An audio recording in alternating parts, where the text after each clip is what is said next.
位贵宾和产业先进，大家好，欢迎各位今天莅临电电工会链结捷克论坛。论坛即将于5分钟后开始，请各位贵宾就座，请您将手机及电子产品调整至静音模式。本论坛配合防疫措施，请保持社交距离，并于全程佩戴口罩。本论坛有提供中英同步口译服务，可前往报到处携带证件、租借耳机。频道1是中文，频道2是英文。那今天的会场呢，也有许多优秀厂商的展览摊位，有我们电电工会、外贸协会，还有中华民国国际经济合作协会，还有墨西哥奇瓦瓦州创新暨经济发展厅、斯洛伐克商 Decent， 还有 The Soft Landing Group 是墨西哥商的展览摊位，欢迎前往参观。那下午的会议呢，在 Q&A 时段我们都有备妥提问单，那欢迎各位贵宾填写想提问的问题，那再交给我们的工作伙伴，我们会统一会诊，在 Q&A 时段由主持人一同提问。那如果您有任何的需要，请麻烦洽我们的工作人员，我们很乐意为您服务，谢谢合作。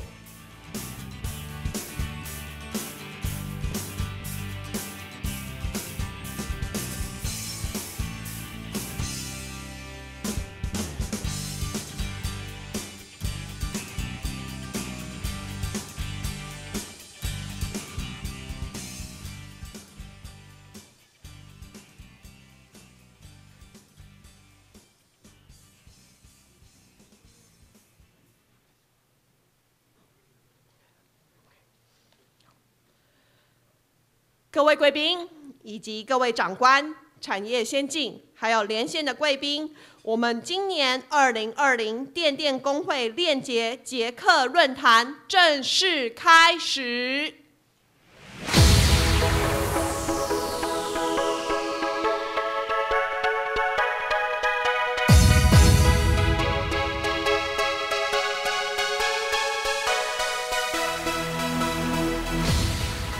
各位贵宾以及各位长官、产业先进以及连线的贵宾，大家好，欢迎莅临电电工会链结捷克论坛。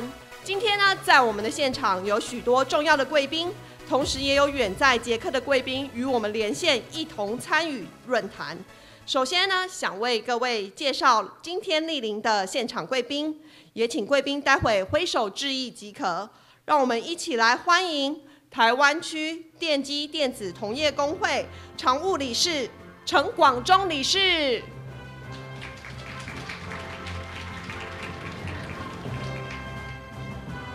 再来我们来欢迎工业技术研究院产业科技国际策略发展所杨马田副所长，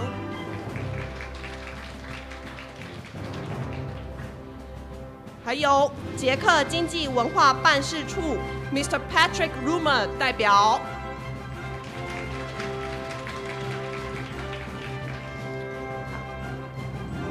好，首先，那我们一起来热烈掌声欢迎台湾区电机电子同业工会常务理事陈广忠陈理事上台致辞，让我们热烈掌声欢迎陈理事。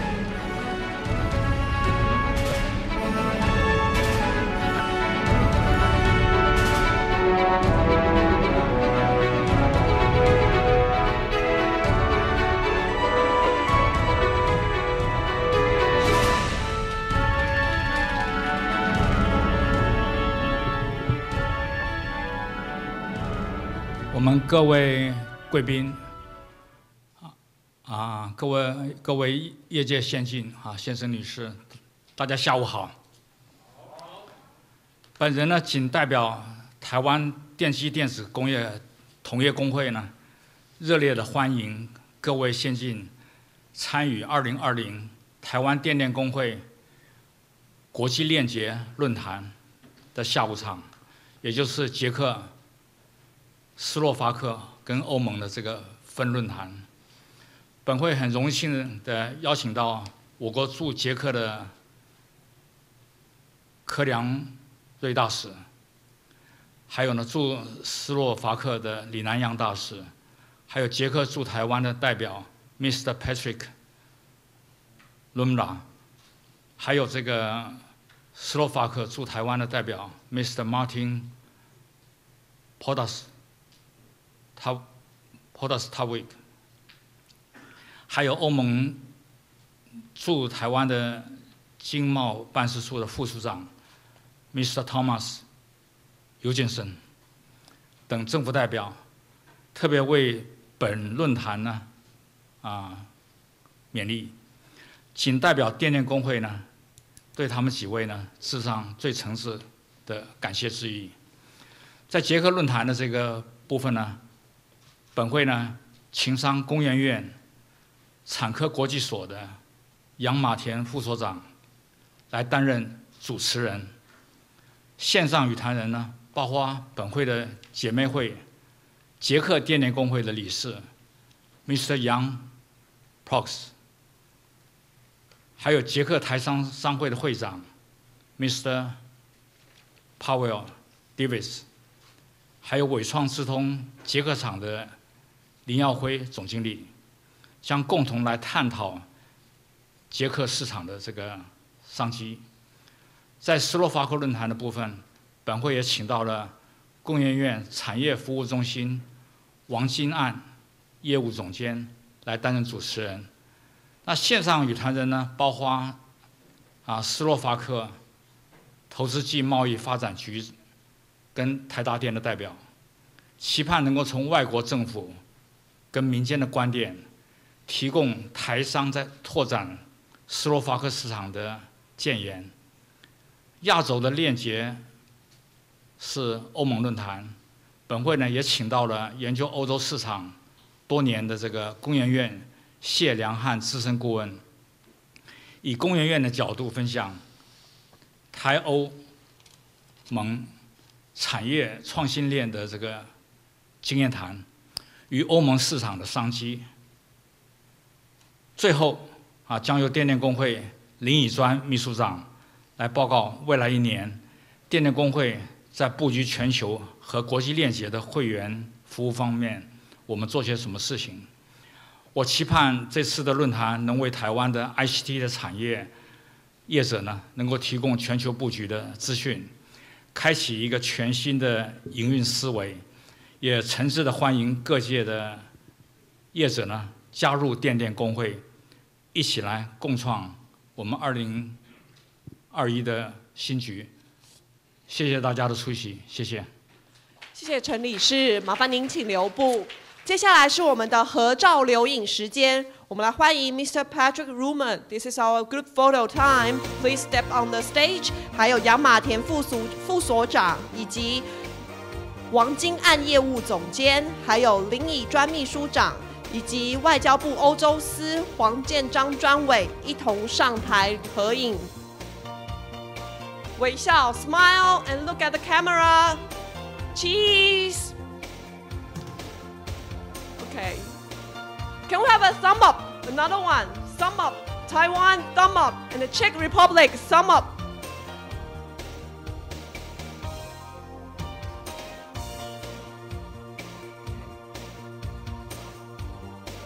好，最后一张 the last one.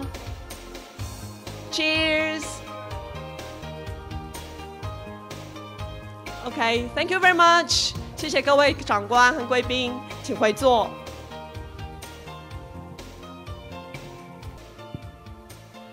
好，接下来我们要以热烈的掌声来欢迎这个场次的主持人，工研院产业科技国际策略发展所杨马田副所长上台引言。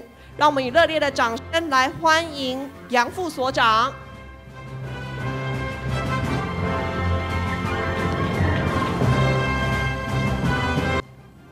Okay, good afternoon, everyone.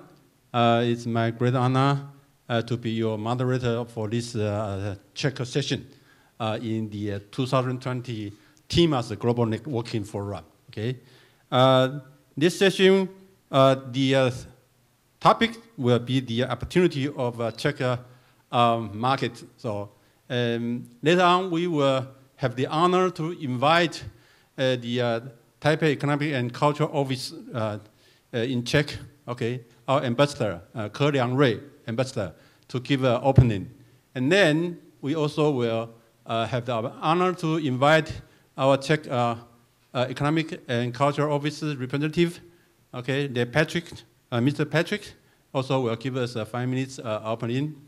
After that, today we invite 3 keynote speakers who will share their view, okay, about the Czech market opportunity for this business promoting. The 3 keynote speakers will be, first one is Mr. James Brooks, the director of the Electric and Electronic Association of the Czech Republic. The second guest speaker will be Pavel Davis, the chairman of Czech Taiwanese Business Chambers. And our third guest speaker will be Restaurant Czech, the general manager, Mr. Eric Lin. You may have known Mr. James Brooks, who has been working for the Czech Electronic Association for over 15 years. And he has been promoting the digital transformation and Industry 4.0, as well as the blockchain. So he will share with us the Czech's local marketing opportunity and blockchain application. And our second guest speaker, Mr. Pavel Davis, who has been promoting Taiwan-Czech collaboration for many years. His own companies, TGS, also have a very close collaboration with Taiwan. He became the Taiwan-Czech Business Association chairman in 2017. So he will share with us his association's service, okay, for these 2 sites. The last one, but not the least, Eric Lin, the general manager of Restaurant Czech. He has been worked for Restaurant for over 20 years, especially in the information technology industries. So, and Eric Chin, he has been a product manager and to the high-level manager and all the way to the Restaurant Czech's general manager at this point. So he will be sharing with his experience about his working experience in Czech. So all the Taiwanese businessmen who want to promote or who want to create their business in Czech will be a great help.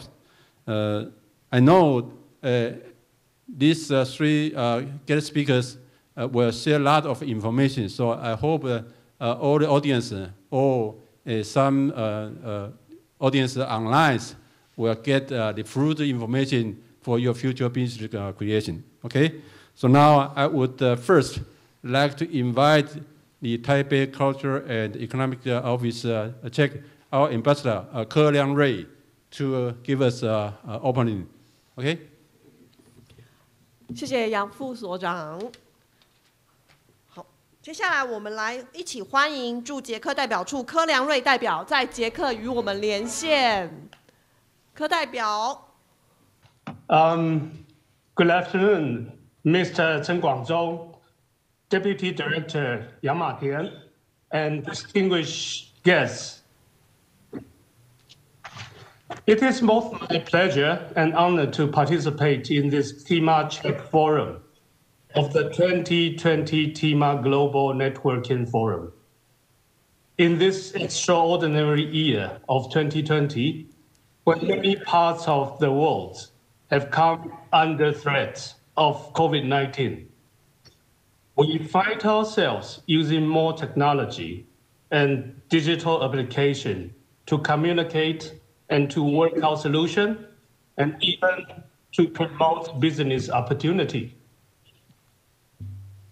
In Taiwan, both public and private sectors took advantage of electronic and digital technologies to enhance its capability and capacity in preventing spread of COVID-19. This also highlights Taiwan's economic performance this year, led by a strong export of semiconductors, electronic components, and products. The technological and industrial transition in recent years demonstrates a gradual shift of concentration from traditional sectors to artificial intelligence, intelligent Internet of Things, nanotechnology, and smart cities. Both Czech government and business community work day and night to set up framework and improve business environment for this new concentration. The Czech Republic is situated right in the center of Europe. It has highly educated and professional workforce. It has a well-established business network and integrated industrial base to countries such as Germany and Austria. Its stable and safe business environment and access to other countries in Central and Eastern Europe also contribute to its importance as a hub to do business. I believe that these are just a few reasons why the Czech Republic is the fourth largest recipient of Taiwanese investments in Europe. And it has advantage to attract more competitive international investments. Both Taiwan and the Czech Republic have its best interests in working closely and using each other's strength to develop markets in Europe and Asia. I believe TIMA and its members are in a significant position to make this use of this window of opportunity. With this, I wish the forum a fruitful success and look forward to welcoming you here in the Czech Republic, and hopefully not too long from now. Thank you. Thank you, Representative Ke. Next, it is our honor to have Mr. Patrick Rumpler, the representative of the Czech Economic and Cultural Office in Taipei, to say a few words. So let's give a warm welcome to Mr. Patrick Rumpler.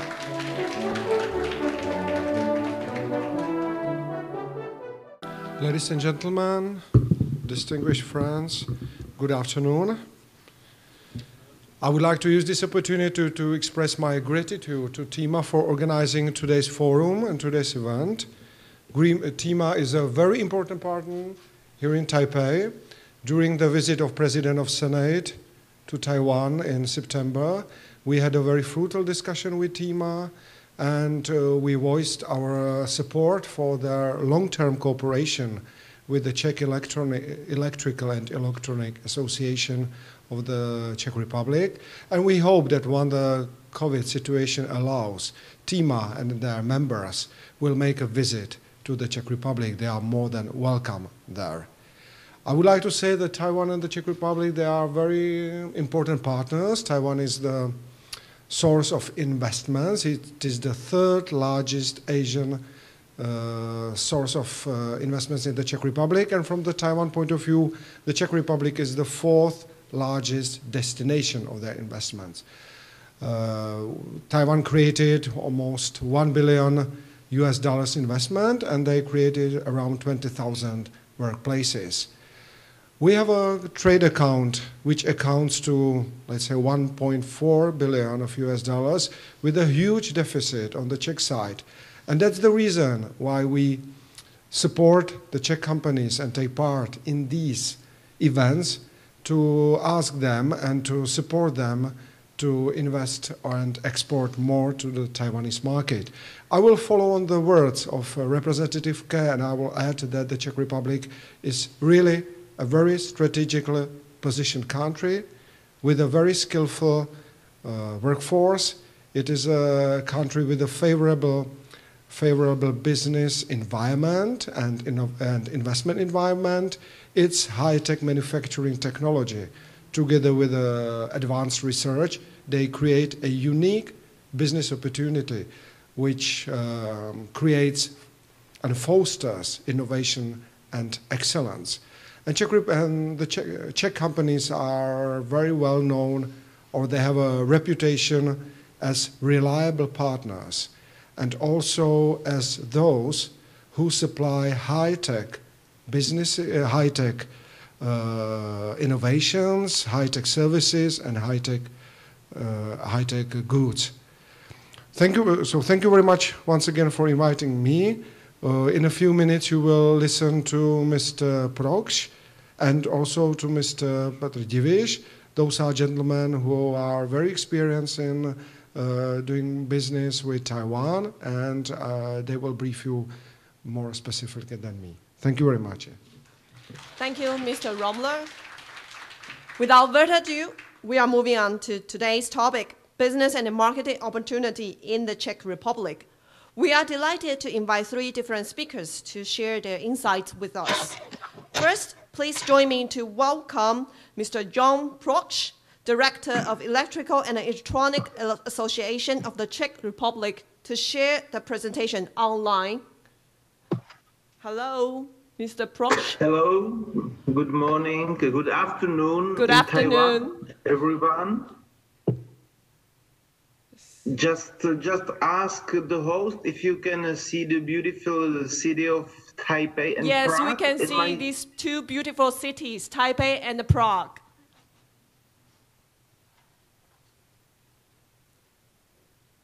Hello? Hello. Yes, yeah. The floor is yours. Good afternoon in Taiwan, good morning in Prague and Brno. My name is Jan Proksch. Thank you for the invitation, and I would like to share with you a small experience, small part of experience we have done for almost 15 years of cooperation between the Czech Republic and Taiwan with the business. So there is the crucial question: what makes common business successful? And of course, everyone knows that it's product, price, timing, and all the market approach, and all the technical parameters we need to fulfill to be successful in the market.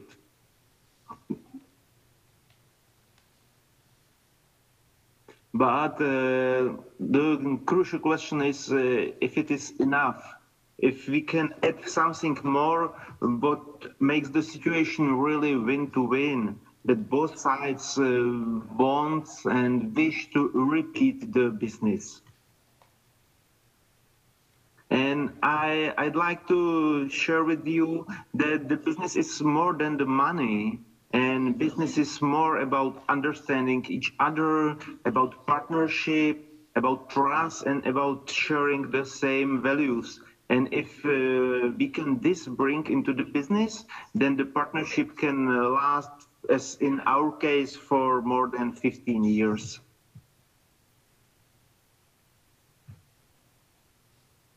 We signed up the very first memorandum of understanding with TIMA almost 15 years ago.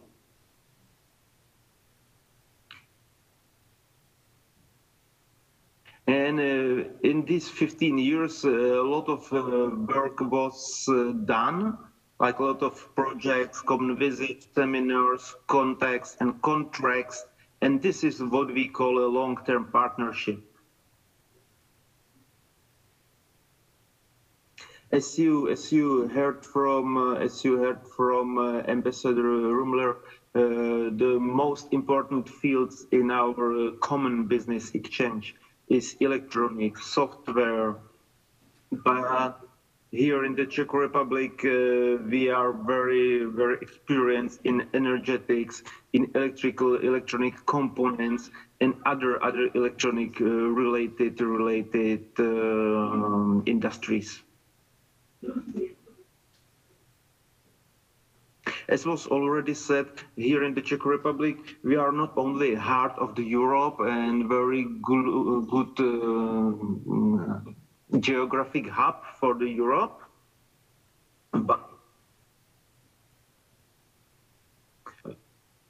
but here we can provide very educated workforce. As the very first technical university was established in the year 1700, and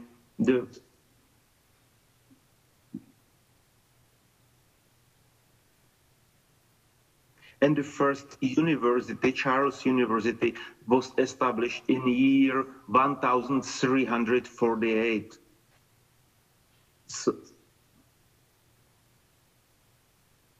now in this time there are universities through the whole country, and they are established mainly in the technical areas. So for hundreds of years, we are used to, as the population, we are used to work and invent new ideas in a technical field.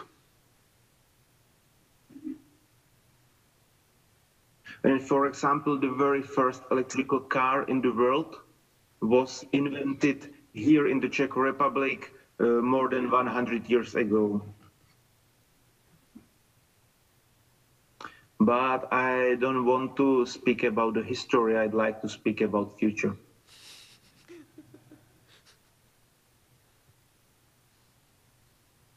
In the last year, we launched a world unique blockchain, which is service to our association companies and service to the whole society.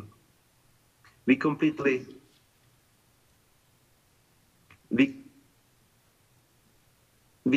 differ from the worldwide blockchains. They are available. We have nothing to do with all the cryptocurrencies or private blockchains. So our blockchain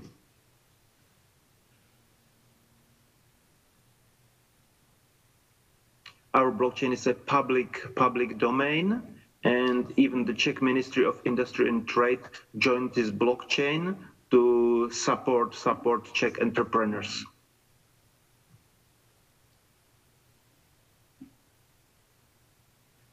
The very first foreigner partner of our blockchain was Slovak Republic.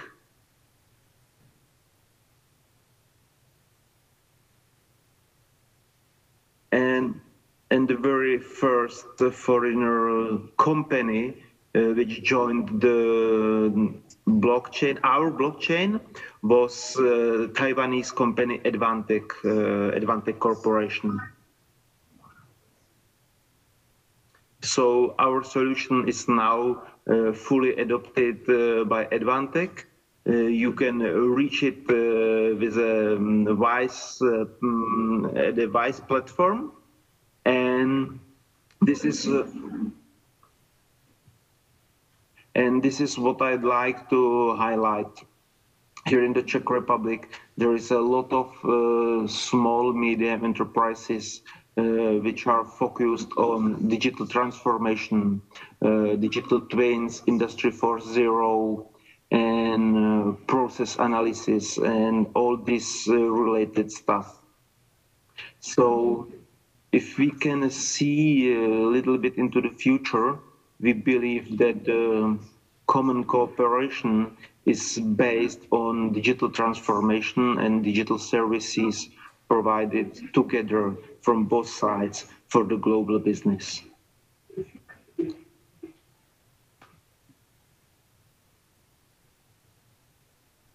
The proof of this is, for example, activities of the Technological Agency of the Czech Republic, which supports common digital projects from Czech and Taiwan side.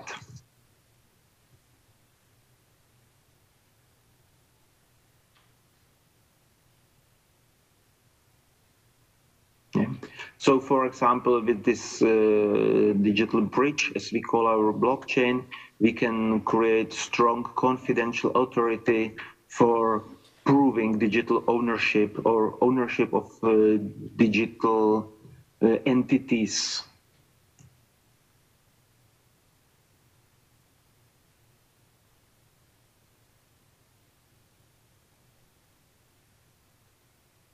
Very important is that, as I mentioned in the beginning of my presentation, this is our service to companies and society. So we offer all the required software for everyone for free. And with this approach, we create worldwide strong confidential authority.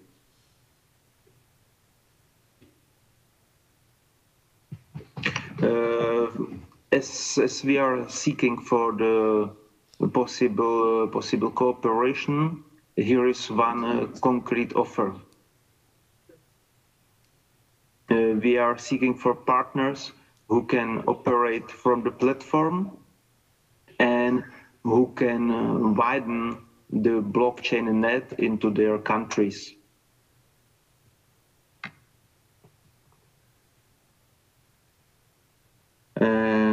So in case you are interested, just do not hesitate to contact me. And of course, with all the other questions and areas and questions related to areas of the electrical industry.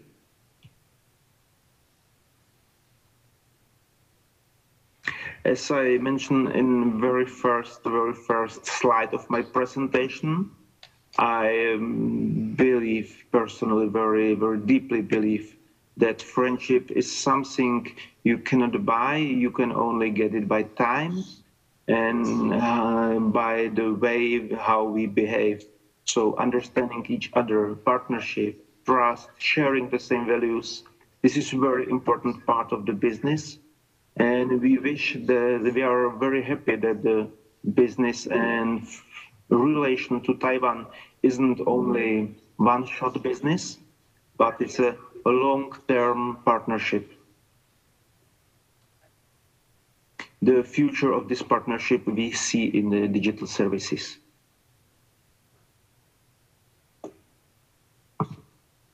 Thank you very much for your attention, and I'm here ready for your questions. Thank you, Mr. Proch. Next, let's welcome Pavel Divic, Chairman of Czech Taiwanese Business Chamber, to share his presentation with us online. So, Mr. Divic? Hello? From Czech Republic. Hello, Mr. Divic? Just let me know if you hear me. Yes, now we see you and I hear you. Great. So we have a nice fresh morning, 3 degrees Celsius, no snow. Hello for everyone. Hello.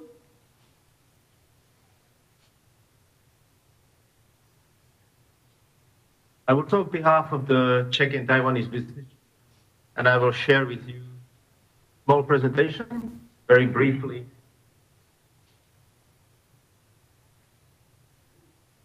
I will briefly introduce the Czech and Taiwanese Business Chamber and our activities. So the relation between Czech and Taiwan became in the last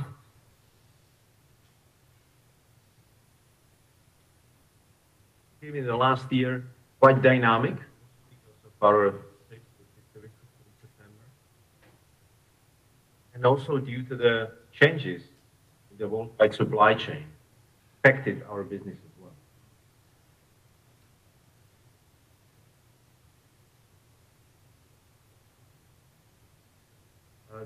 Czech and Taiwanese Business Chamber is playing independent role in our relations. And our independence is the key of our activities.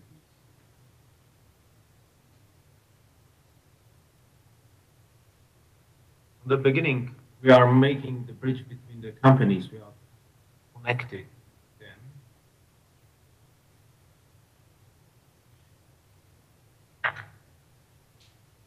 And after, our independency allowed us to stay between the private business and the government as well.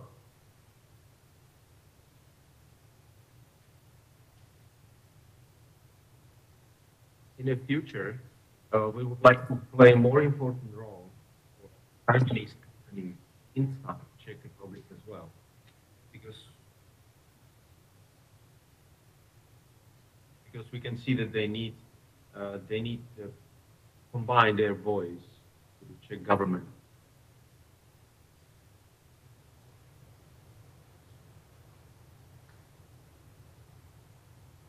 As I said, our mission is helping entities for all sizes.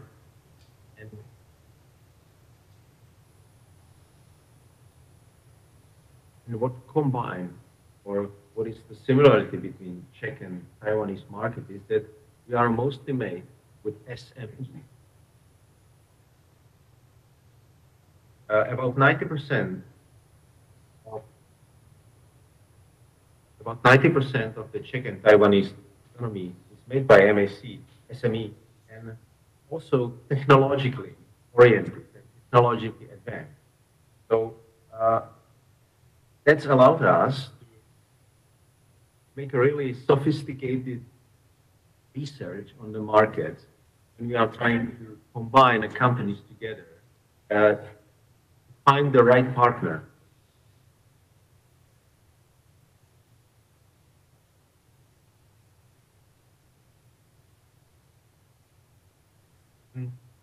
Because we do not have any political limits, and the political limits is always surrounding Taiwanese business. Our activity can be straight away to the success, to the place where we can see success. Yeah.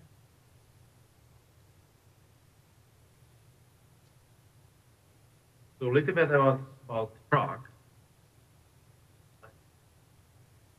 Czech Republic is the 7th healthiest European economy in 2020.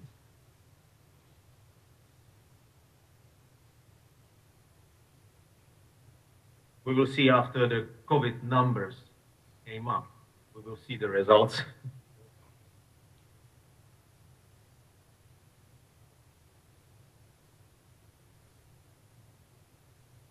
But Czech Republic is about double size of Taiwan, about half of the people of Taiwan.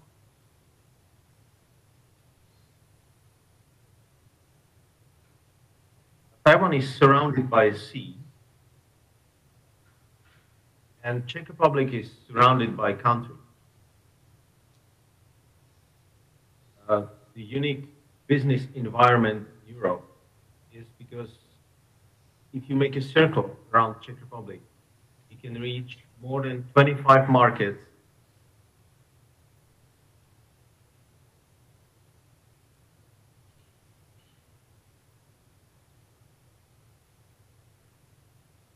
And also more than 23 languages. So the environment in Europe is also quite complicated as well.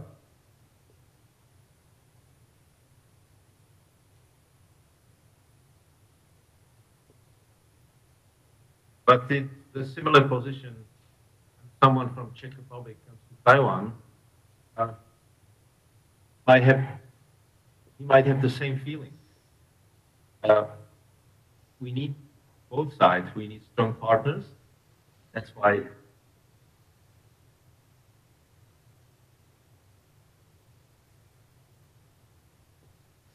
Czech and Taiwanese Business Chamber was established.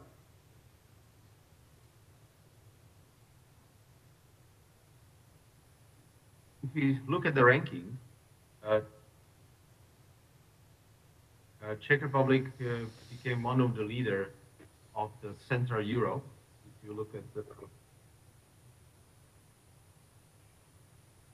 at all the statistics which are combining a lot of aspects, we are the 6th most friendly environment for business.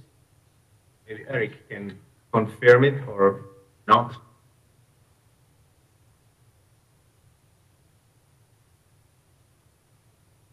And if you look at the whole Europe, Central Europe, whole Europe, we are also quite active in startups and in technological research and development.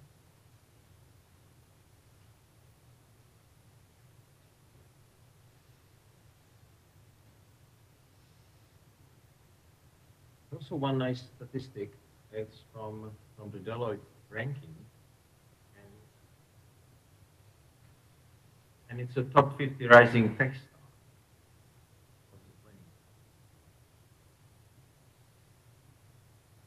Czech Republic became far away the other Central and Eastern European countries.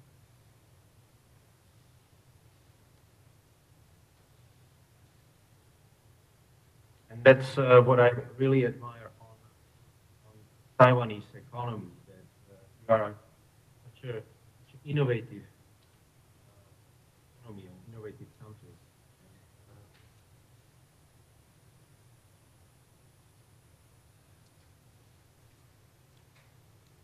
On behalf of the Chamber, I would like to find some way how to support this innovative potential on the both sides.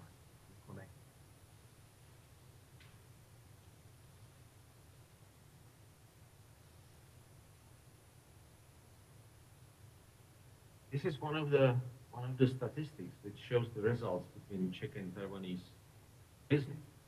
And we can see that Czech Republic is quite important for Taiwanese investment in Europe.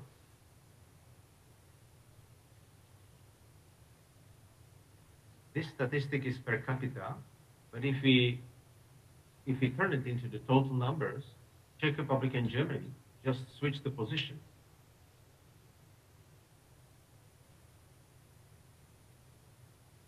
So I wish that Czech Republic will play the same important role in Taiwan as Taiwan is playing in Czech. That's my wish.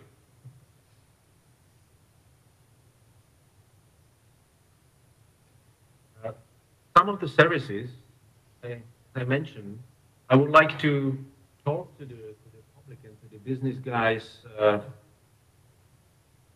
around the world, because talking also to the guys from Mexico, if you have anything in your mind which might be interesting for Eastern Europe or Czech Republic, just let us know. We will see what we can provide for you. Our activities in the next year, in the spring, we'd like to follow up our trip to Taiwan, and as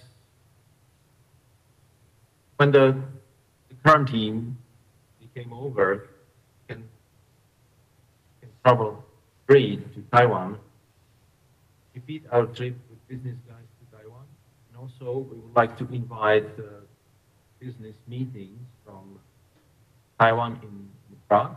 That will be the main activities for the next year. If it's not possible in the spring, we'll move it to autumn. Definitely something like this will happen. So if you have any project, any activity which you can let us know, try to help. Thank you. I will wait after the presentation. Okay, thank you, Mr. Davish. 好，接下来是由伟创资通捷克厂林耀辉总经理分享台商布局的经验谈。那让我们以热烈的掌声来欢迎在捷克与我们连线的林总经理。林总经理，有听到我们现场的声音吗？林总经理，林总经理好。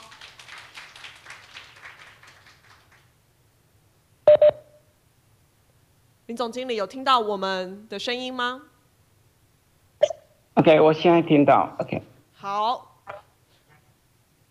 那我们再一次以热烈的掌声欢迎林总经理。Once again, welcome Mr. Eric Lin from Wistron in the Czech Republic.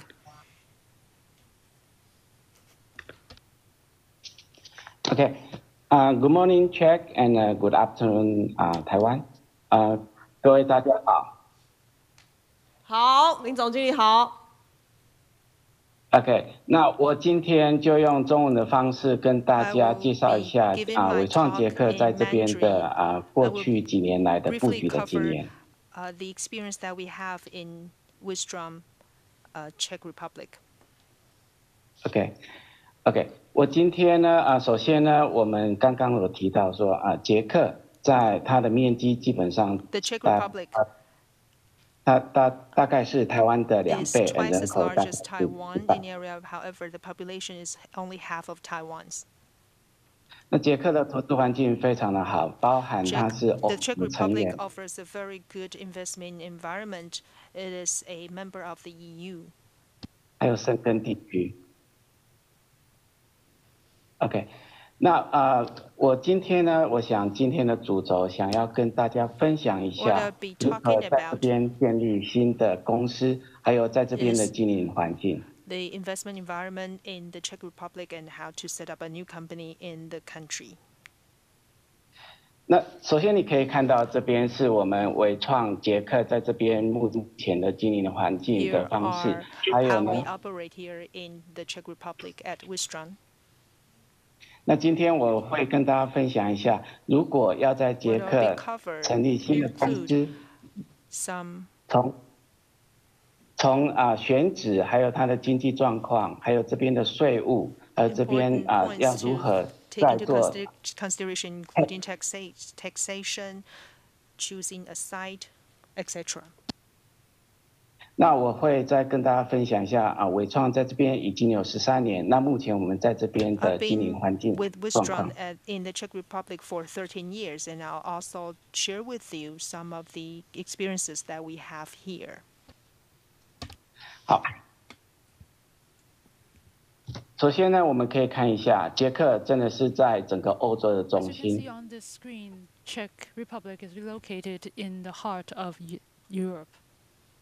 你可以看到这些绿色的点跟蓝色的点，就是伟创捷克在这边我们的客户所在地。Are the client location of our clients of Wistron Czech?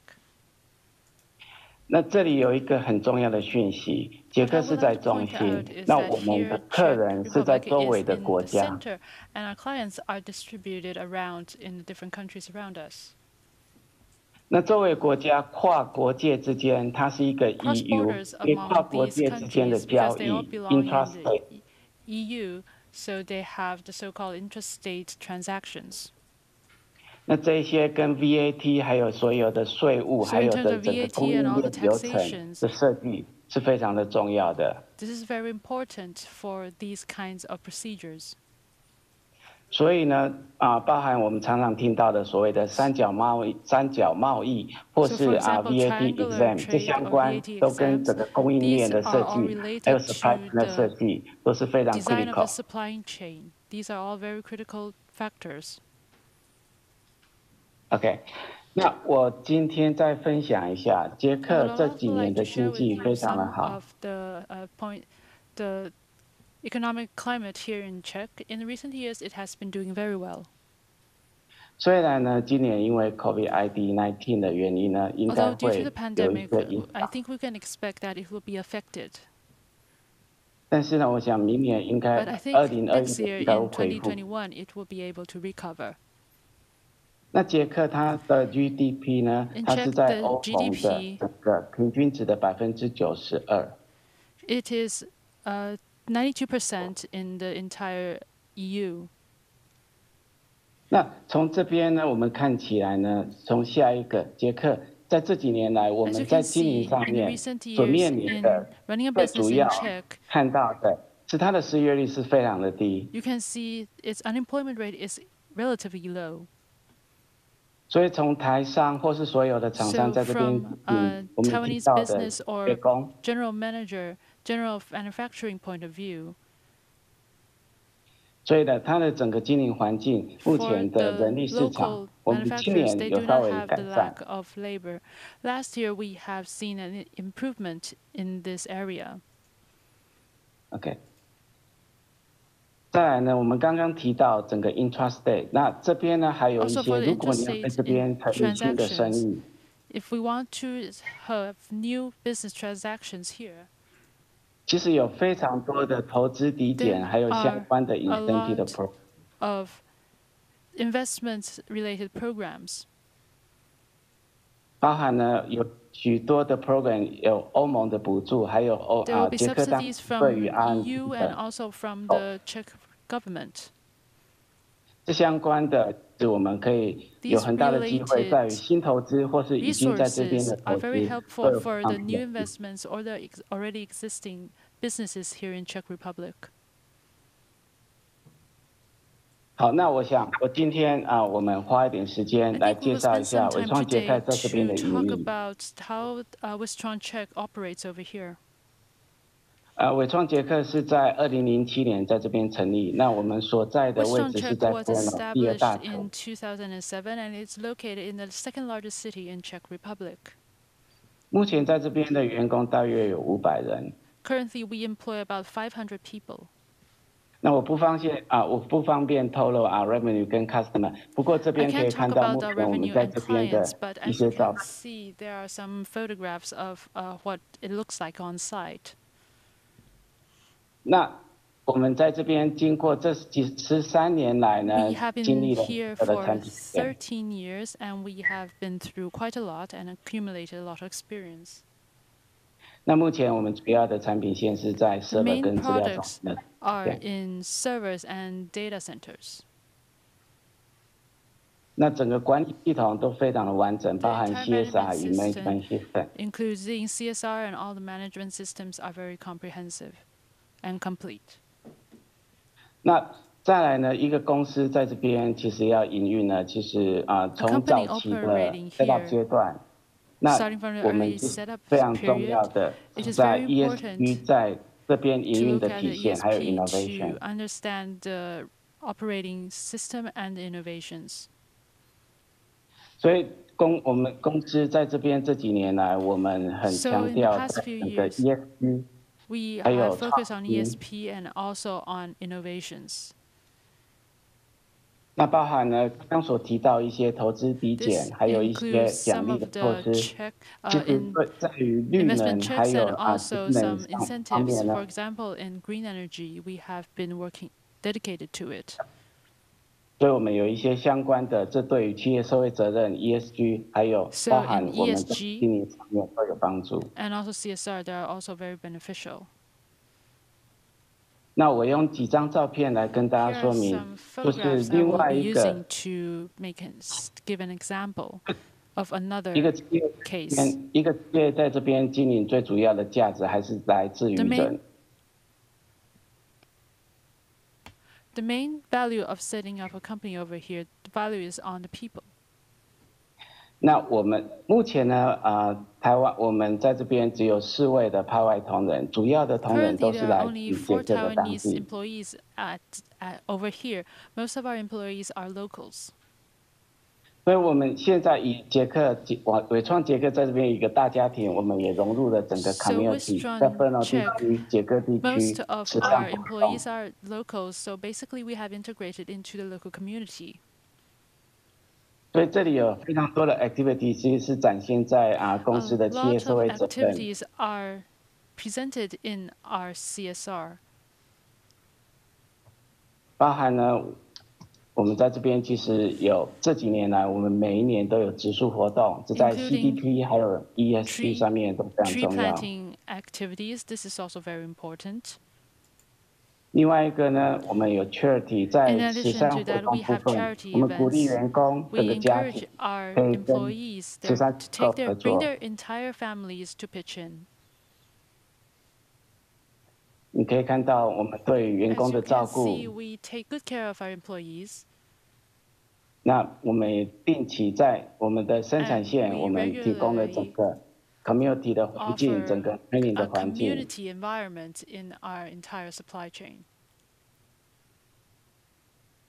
那每年这边我们公司的 Family Day， 让所有的员工家庭都可以知道他们的父母或是亲戚在公司的环境。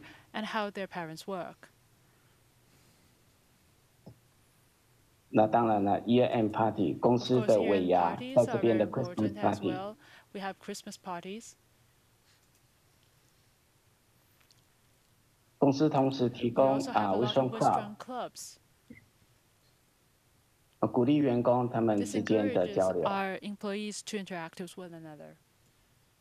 最后我留在这一页跟大家分享一下，在捷克的经营，其实最主要的是。When we're operating a business here in Czech Republic, it is very important to understand.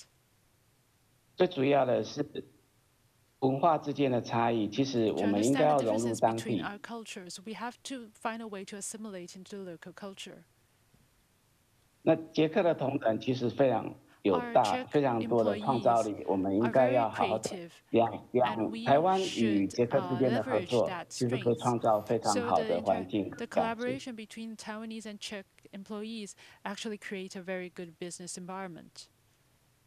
OK， 那我跟大家分享到这边，那有机会如果可以到芬兰来，欢迎来潍坊捷克。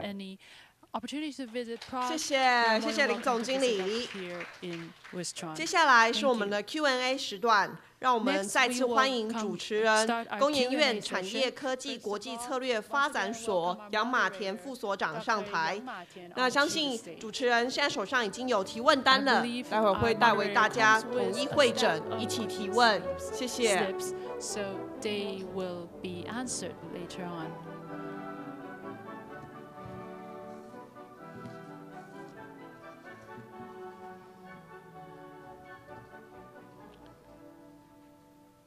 Okay, I would like to thank the three guest speakers, okay, and for their fruitful presentation and share with us the local marketing and business opportunity.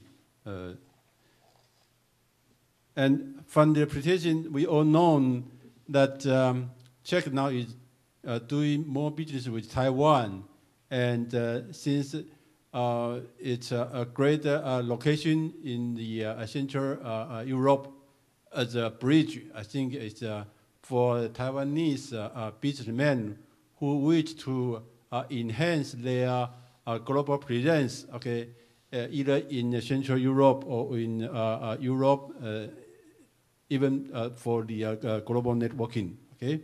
So for this point of view, my first question I would like to ask Mr. Brooks, because you told us that now you are promoting the blockchain service for the globals, okay?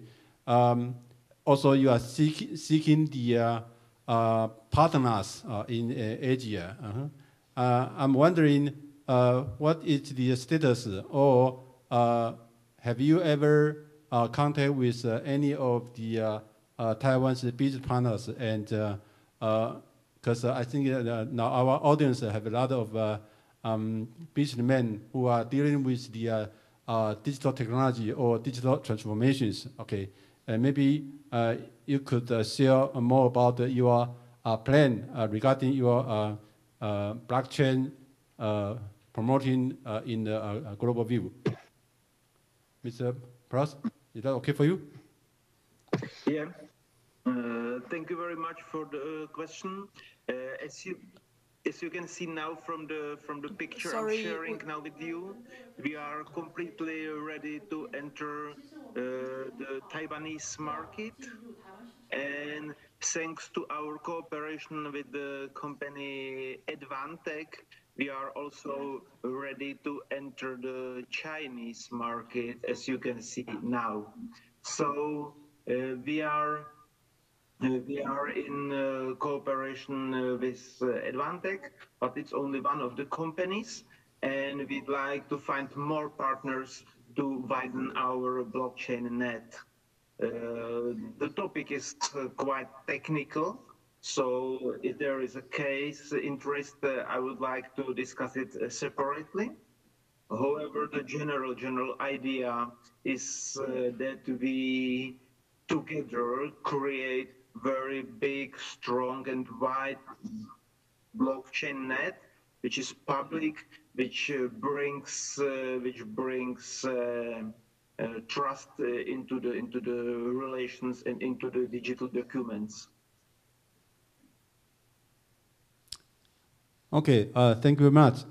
As you know, that Taiwan is strong at the ICT technology as well as the semiconductor manufacturing. Okay, and this year during this COVID-19 situation, I think a lot of the digital technology has been applied in medical treatment or healthcare, even for the social activities. And I think we could find the more opportunity using this ICT technology and to enhance your global chain marketing opportunities. Thank you for your explanation.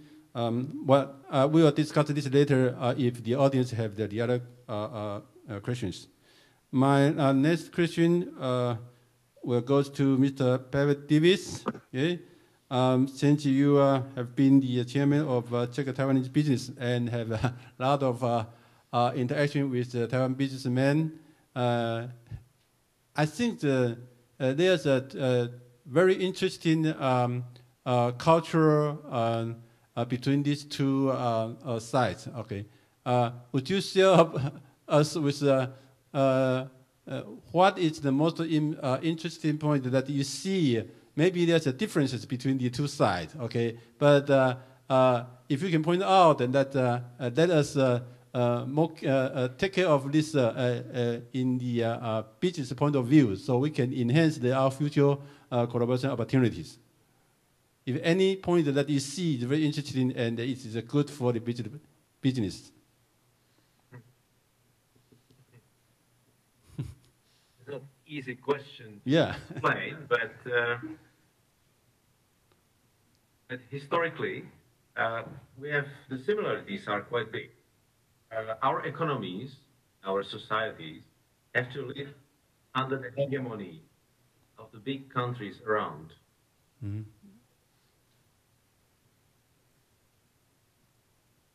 So we are probably, both of us, we are motivated to succeed on our own.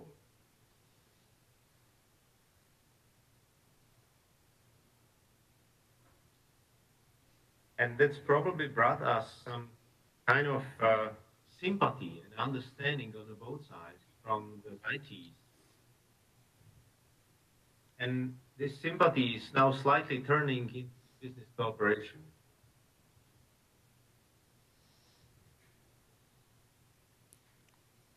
That's what I appreciate in Taiwan.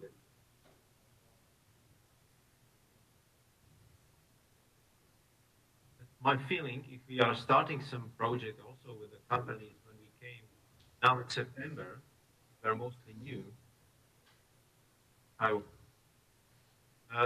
They felt, all of them, they felt sympathy in the business, and it's not normal.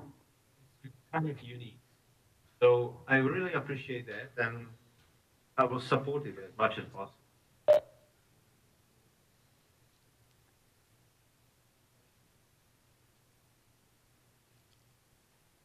Okay, thank you for your explanation. We all know that traditionally, Czech is very strong at the manufacturing, bio, or the machine tools field. Okay, there might be some coincidence. Okay, that Taiwan businessman is also doing the same field.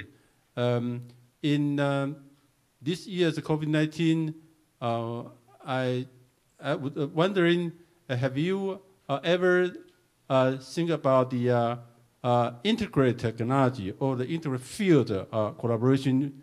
Okay, in your association, that could, because you mentioned about the innovations. Okay, is there any plan that you also like to promote this kind of cross-field collaboration?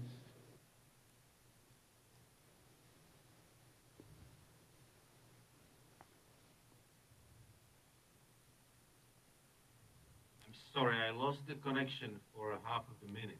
So I don't know if the question is on me, but I didn't hear the question, so sorry. Okay, my question is, because you are strong at the maybe vehicle manufacturing, even machine tool manufacturing, and the bio, okay? I'm wondering, because this year is a very special year, okay? We are all talking about the cross-field collaboration also, or cross-field integrations. In your association, have you ever had a plan to go this kind of project or plans? Mm-hmm. Yeah, okay. So my personal persuade that after the COVID, the recovery of the company will be as much successful as the company is technically and innovative oriented.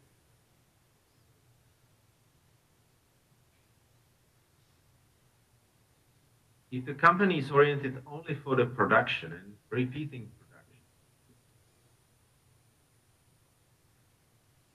production, first of all, the demand might be not the same as before. And second, there will be a lot of competitors trying to take the place. So the orientation of Czech Republic, because we are technically innovative oriented, possible in Eastern Europe.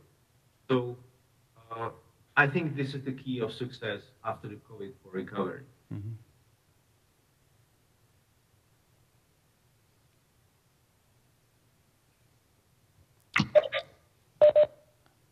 Okay, thank you very much. Yes, indeed, this innovation is the key for the future, anyone who wants to expand their business. Okay, thank you very much. Now I would like to pass my question to Eric Lin, the General Manager of Wistron Czech Republic. Since you have been working in Czech for many years, and in your presentation, you also talking about how you are handling the local relationship with the local employees. ESG is very good, and you have a lot of activities. However, talking about the human-centric or people-centric, we would like have you to share with your experience how you handle or how you protect your employees' safety issue in the the whole company in Czech, because it's a mix of the different cultural background. Even though I know that most of your employees from is hired in local, but you still have managers from the Taiwan. Would you share your experience with us? Because this topic we also asked the Czech Mexico, the general manager in this morning sessions.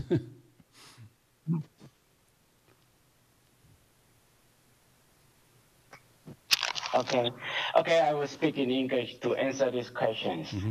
Okay, so as I mentioned that we are very care about our employee here, because the employee is really the property of the operation and the company here in Czech Republic and for Wistron Czech. That is the first of all. Okay, I will not stop. So let me just explain. So for first, it's in this certain year, we actually intend to value all the employees, no matter from Taiwan or local. In reality, we already have a lot of job rotation to develop our local talent, and even now, our plant manager is already localized. The first team which is joined us now is a management team. So from the result, I can convince everyone. We take our value of our employee. This is first the message I want to deliver. The second thing is that is so important for the safety. in reality, in Czech Republic, is quite a peaceful country.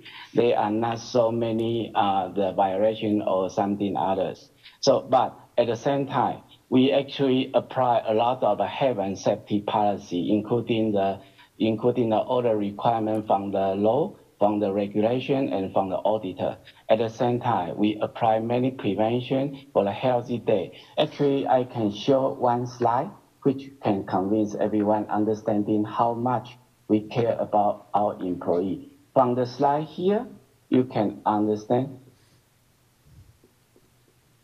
Of course, that is not about the spirit of a charity. In reality, that the employee development, employee safety, and the employee care, that is actually one of our major focus. At the same time, the security of the entry and security of the between the internal, external, everything is all set according to the need. Yeah, I think that is try to answer your question about how we care about our employee and the safety of our employee. And we try to prevent any injury of the operation during the employee operation, prevention of the injury. This area we spend a lot of time and protect our employee, no matter from the work or from the environment. Again, the Czech Republic is quite a peaceful country, which is I love it a lot. Yeah, thank you. Okay, thank you, Eric. Thank you for your quick responses. Okay, the event staff just told me that the time is approaching, so I would like to close this session. Thank you. Thank the three guest speakers. Okay, and for the audience, if you have any question you'd like to ask, or you can just memorize in the note on top of your table, and our staff will collect it and will through our network to email the response to you. Okay. Sorry for the short time. I wish we would have a long time, but since we have a lot of the session later on we are going on, so I hope you enjoyed today's session. The three guest speaker, and I hope they provide a very fruitful information for you to make a reference in the future when you want to penetrate into the Czech or the EU marketing. Okay, I wish you a good business opportunity in the future. Thank you for your participation. Okay, thank you.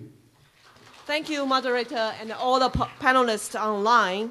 2020电电工会链接捷克论坛告一个段落，谢谢大家的参与。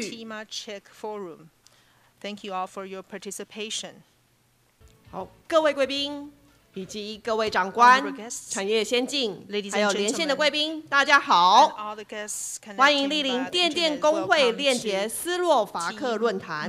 那今天现场呢有许多重要的贵宾，同时也有远在斯洛伐克的贵宾与我们连线来一起参与论坛。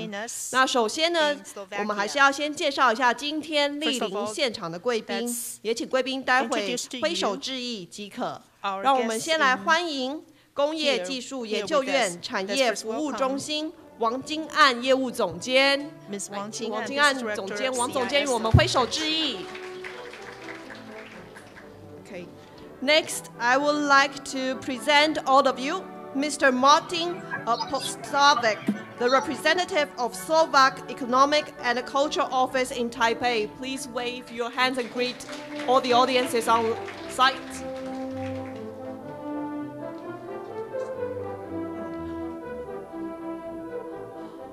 好，接下来呢，我们要来进行一个大合照。Next, we would like to have a group photo.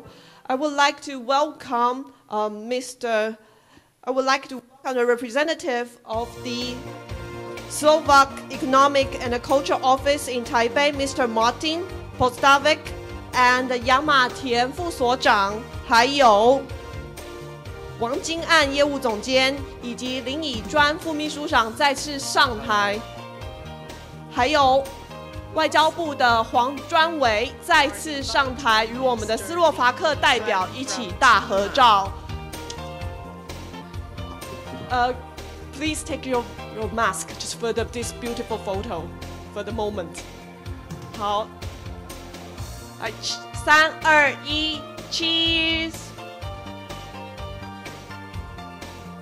好，先看上面这台 ，Look at the camera over here. And so can we have the thumb up? So that's a typical one. Okay, Taiwan, thumb up. And Slovakia, thumb up.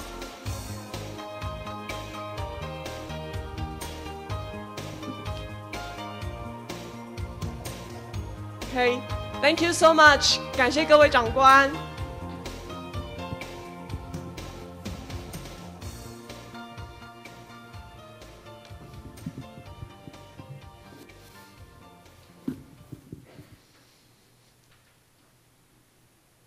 好，接下来呢，我们就要来一起热烈的掌声欢迎我们这一次论坛的主持人。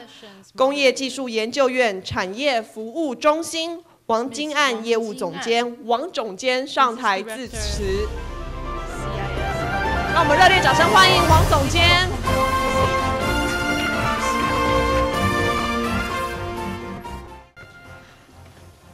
各位贵宾，以及各位我们这一次非常辛苦的团队，我们的电电工会来 organize 这样的这个活动。说实话，在这么短1个小时，然后把斯洛伐克的驻台代表，以及我们驻斯洛伐克的代表，还有从投资里面非常重要的考量的所谓的怎么样子去 step in 一个国家的这样的 Syria 的 speaker， 还有在在斯洛伐克的这个台达电这样的一个，就是说能够来分享的这样的讲者，这样的一个研讨会，然后1个小时里头要来呈现，真的是非常的不容易。那因为现在来讲的话，是一个新的 section， 是谈怎么样子到斯洛伐克。那我们都知道，今天我们台湾的来讲的话，我们是以一个小国，然后我们怎么样子立足台湾来布局全球。欧盟是一个非常非常重要的 destination 目标。那过去因为我们应该是地理关系，所以我们在欧盟这方面的投资也相对的比较少。可是这个代表的是另外一个隐形的风险，我们是不是过度的把所有的鸡蛋放到某一个篮子里面了？那我们刚刚听了节课是怎么样的一个地方之后呢？现在我们要来看看斯洛伐克它在哪一个地理位置？我们进到斯洛伐克可能可以有什么样的机会？也许我们下面的3张地图可以提供给3张的简报图可以提供给大家来参考一下。斯洛伐克这个国家的地理位置，我们可以看得到，在欧盟区里面。它占了一个非常重要的位置。它虽然不是很大的欧盟会员国，但是它在地理位置上面，目前我国已经有5家的业者进到这个地方了。那从这个地方，我们还可以扩大到哪里呢？这个地方也许可以留很大的空间，让我们在布局的时候可以作为一个非常重要的参考。那下一章我们再来看一下斯洛伐克这个地方它有哪些的重要的产业。这个的话是最主要是我们的电子资讯产业的这个厂商可以来留意的，因为当我们要进到一个国家的时候，非常重要的就要考量它的产业链。那产业链这个部分来讲，我们就要看到它整体的所谓的这个产业聚落是怎么样一个情形？那这一章可以留给大家来做一个参考。那它还有一个非常重要的是汽车产业。斯洛伐克它扮演了欧盟国里头非常重要的一个角色，也是就是在汽车产业这方面，它怎么样子来共同与德国或者是法国这些大型的这些汽车厂商，怎么样跟它构成一个很好的产业链？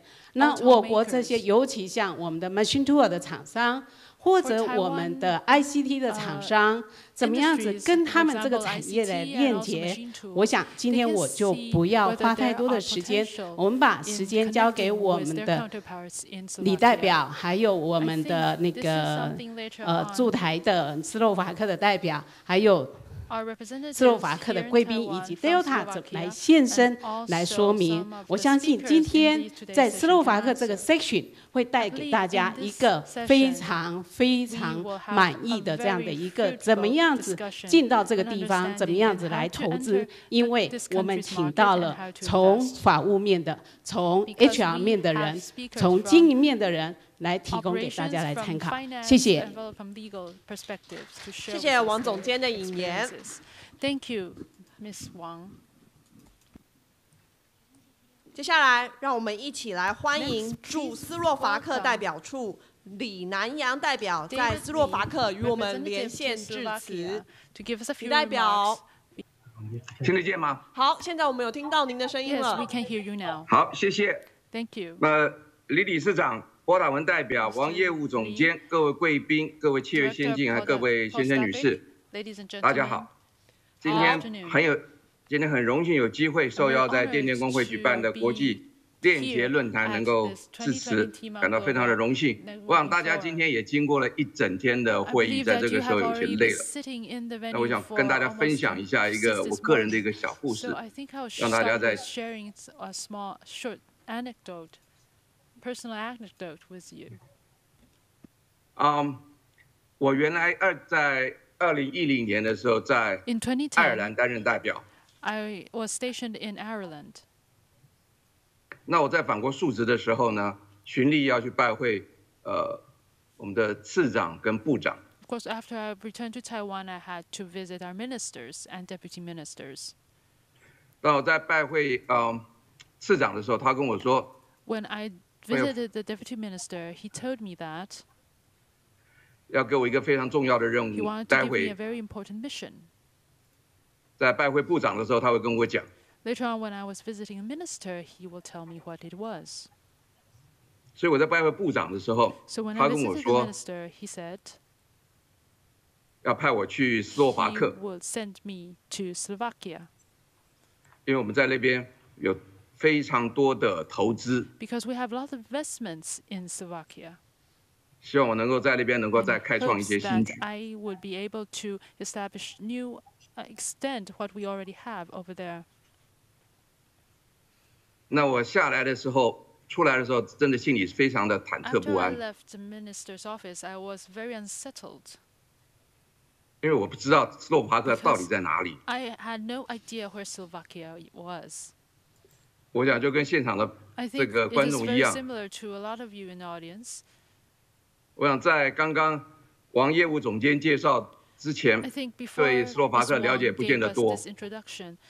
A lot of you had pretty much no idea about Slovakia. 但是在我到了斯洛伐克之后，我发现 after I came to this country, 这是个非常美好的一个国家。I realized this is such a wonderful country. 怪不得我们有这么多的厂商投资， businesses investing in this region. 而且在这个外交领团里面，日本大使、韩国大使 ambassador delegations, the ambassadors from Japan and also from Korea. 我们在聚会的时候，大家都在比较谁的投资比较多。When we have gatherings or parties, we will often compare which country has the most investments.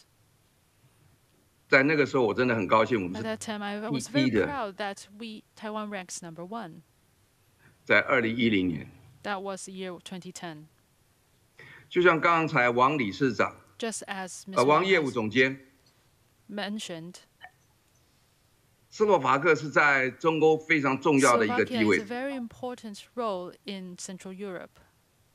它完全就在欧洲的心脏。It is located at the heart of Europe.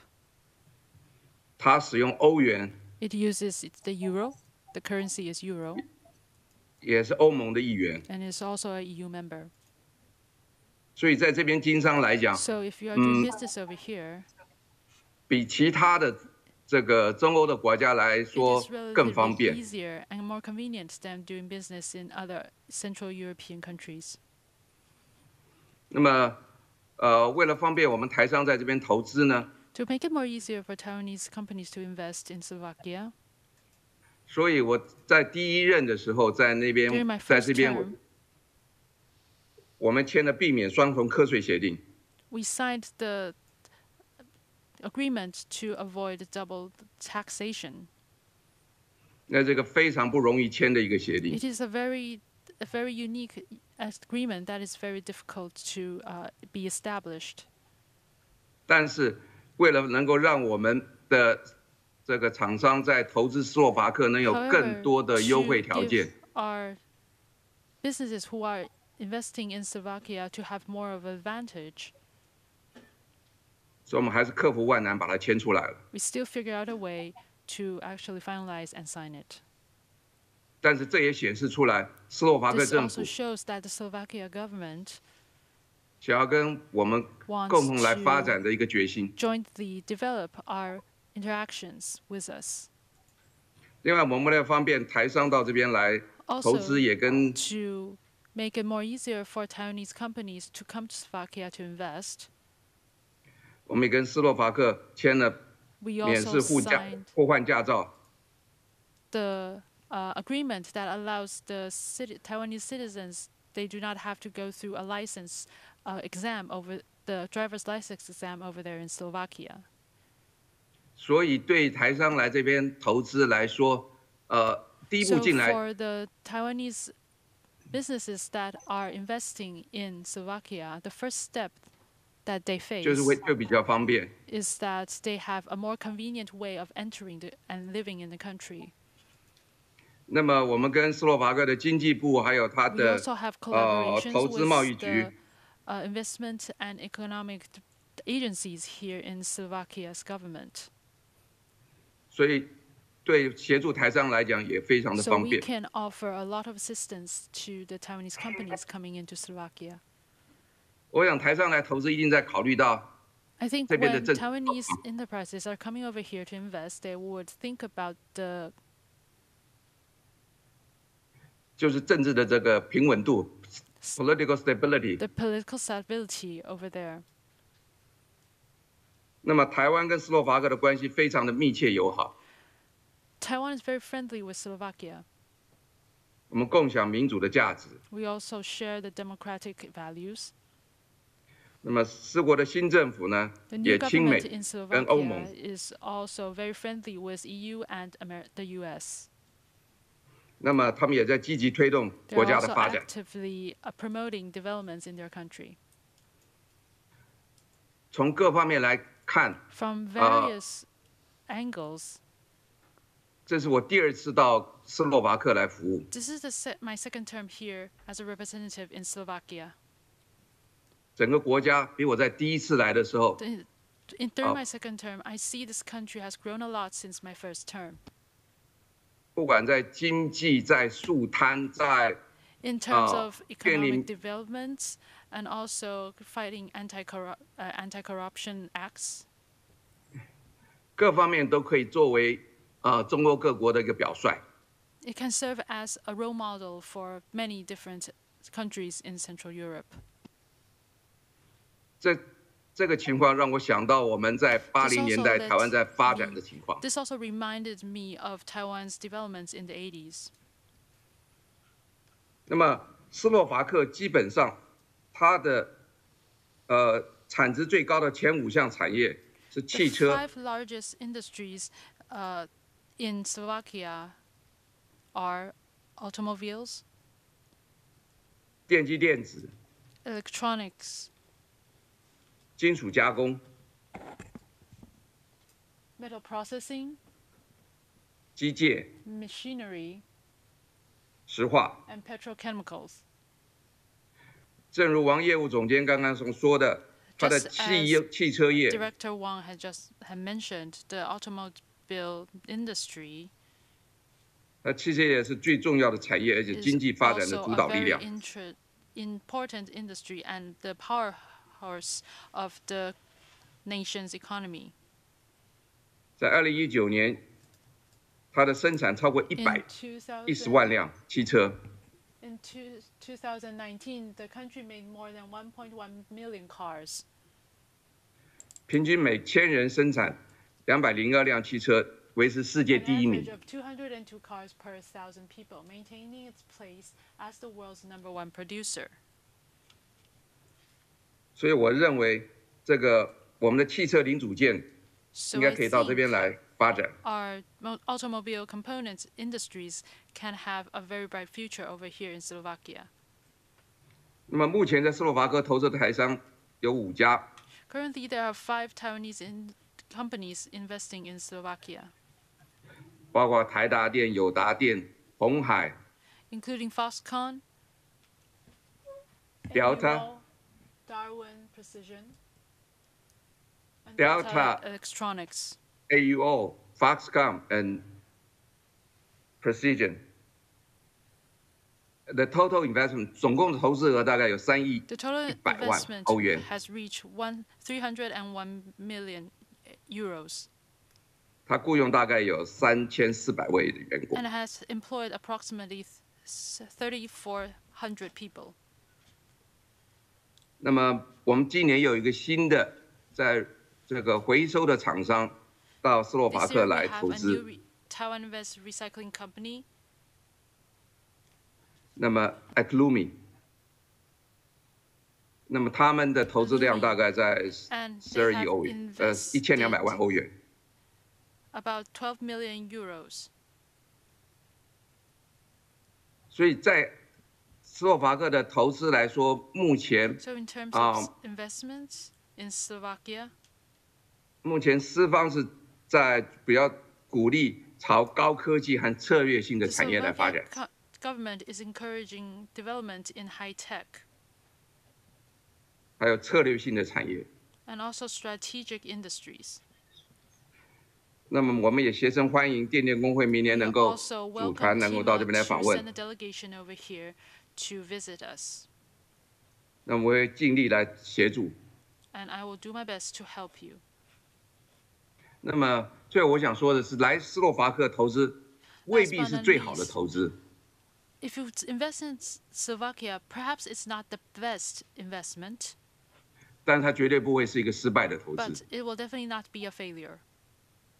所以我想，在我们政府驻在单位的协助之下， So I think with the 我们的 help of 厂商 our representative office, our local businesses, 我们厂商来斯洛伐克投资，应该是能够 when 大 they 展宏 are 图。 investing in Slovakia, they will be very successful. 谢谢。Thank you. 谢谢，谢谢李代表。Next, it is our honor to have Mr. Martin Postavec, the representative of Slovak Economic and Cultural Office in Taipei, to say a few words. So let's give a warm welcome to Mr. Martin Postavec.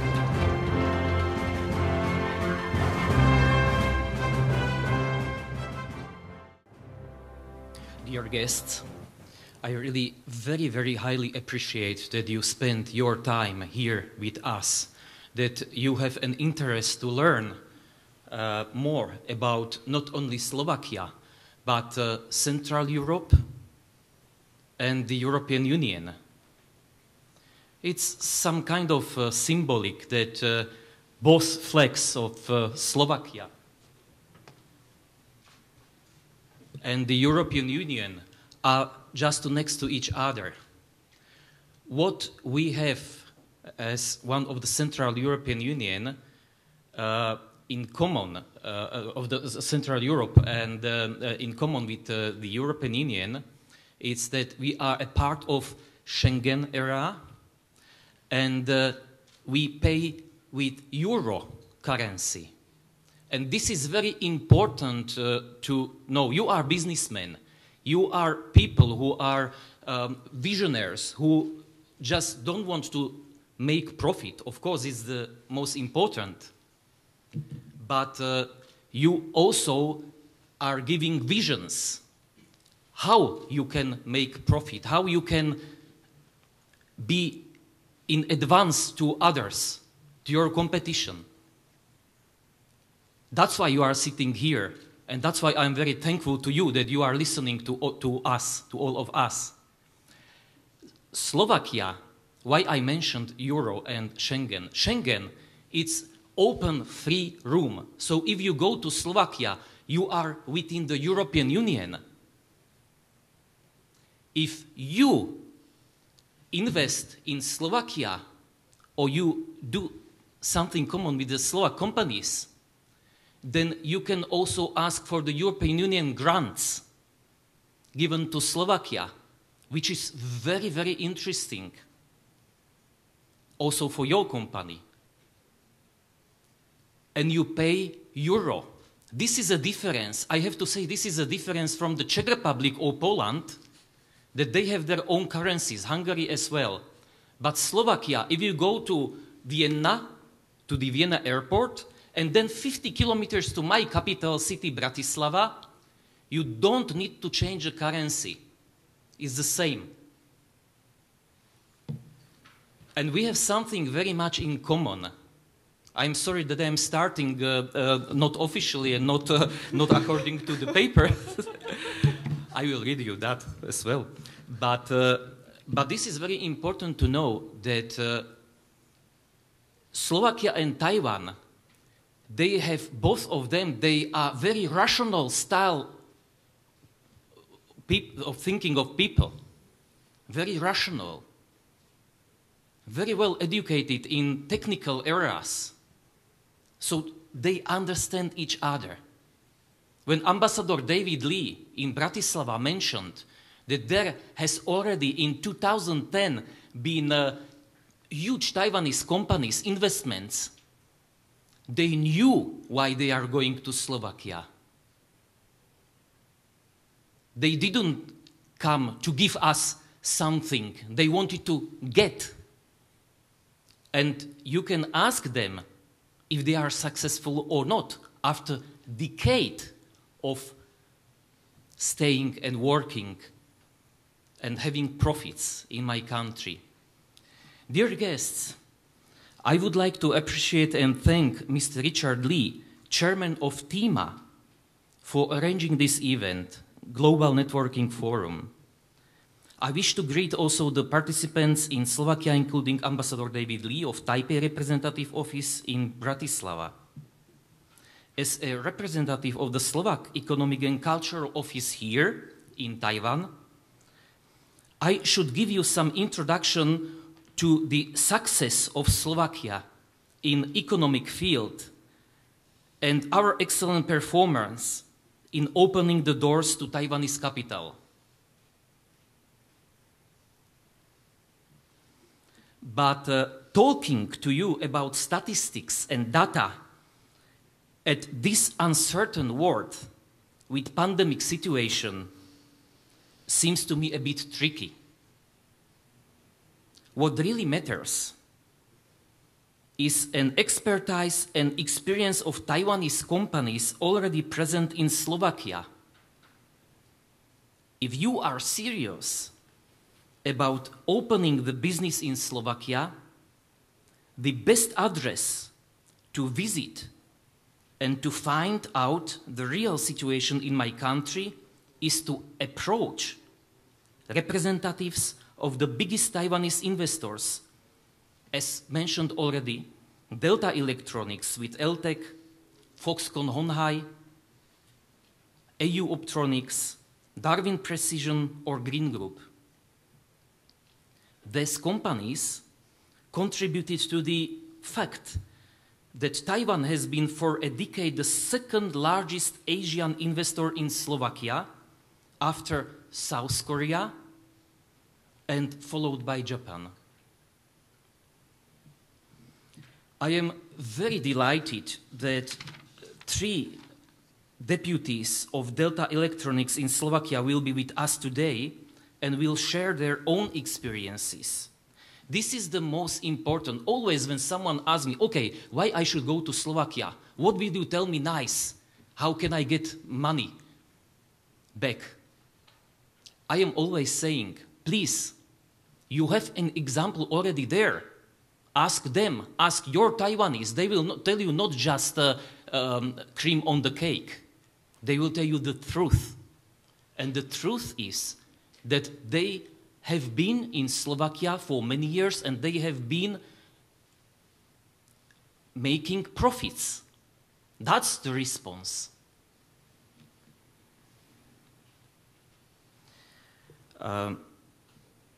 My appreciation goes to Slovakia, to them, and to Mr. Dominik Susa, Deputy CEO of Slovak Investment and Trade Development Agency, SARIO, who is with us today as well.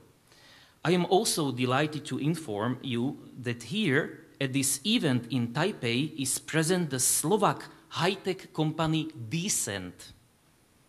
Mr. Ashley Reeves has been waiting you at the Slovak booth here. There is the Decent. Mr. Reeves is somewhere at the back, sitting with us over there. Eager to explain blockchain technologies in practical use. And this is something also very important, and I am very proud of. We are not talking about blockchain in theory. Look, at the back, there is a representative of the Slovak company, Decent, who are very well known not only in Europe, but in all the world. For example, just recently, Mr. Reeves mentioned to me that Slovak blockchain company Decent has already been working with European Space Agency. It means it's not just a company doing on the knee the work or starting to work.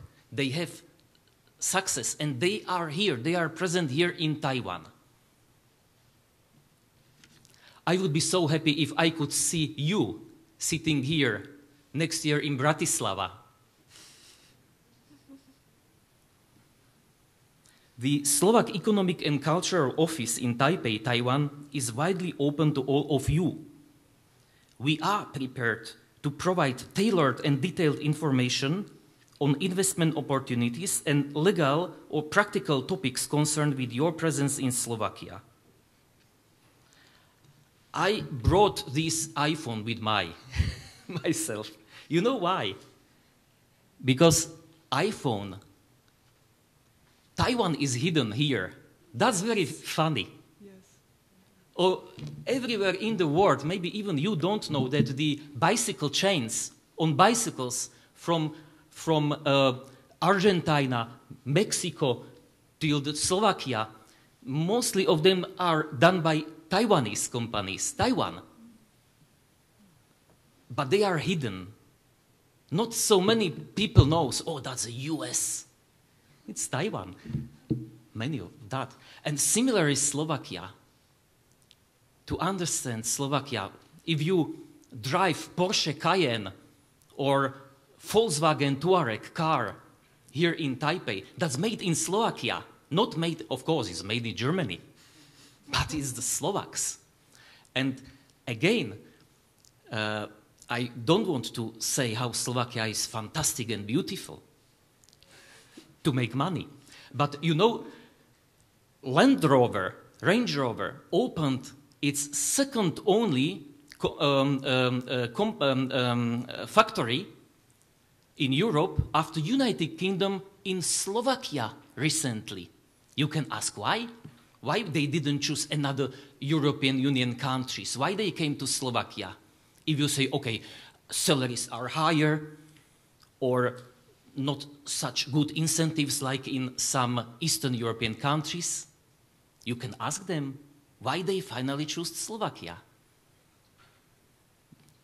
People, experience, experts, technicians, similar to you, very well educated workforce. They will make you more money than initial governmental incentives and then huge corruption afterwards. You understand me that Slovakia, if you invest in Slovakia, David Lee, ambassador, your ambassador in Bratislava mentioned, maybe it's not the best of the best destination for making investments. but it's reliable, and you will get the money back. Thank you very, very much. I wish this event a great success and a lot of follow-up going on. I am very prepared to help you, and I am to your disposal anytime here in Taipei. Thank you very much. Thank you, Mr. Podstavek. Without further ado, we are moving on to today's topic, business and market opportunities in Slovakia. We are delighted to invite two different speakers to share their insights with us. So first, please join me to welcome Dominik Sousa, Deputy CEO and Head of Investment Project Department of Slovak Investment and Trade Development Agency, Sario, to share the presentation online. Hi, Mr. Sousa. 谢谢，大家好。大家好，好。Good afternoon to everyone from Slovakia, from Bratislava. So first I would like to say that I'm delighted to be part of this conference. And I would like to thank TIMA for inviting me, for having the opportunity to present Slovak investment and business environment. I would also like to thank previous speakers, His Excellency Mr. Lee and His Excellency Mr. Podstavek for introducing Slovakia, saying their perspective. They have actually made my job a little bit easier because they have already covered some of the topics that are included also in my presentation. So I will just start my presentation. I will start sharing the screen.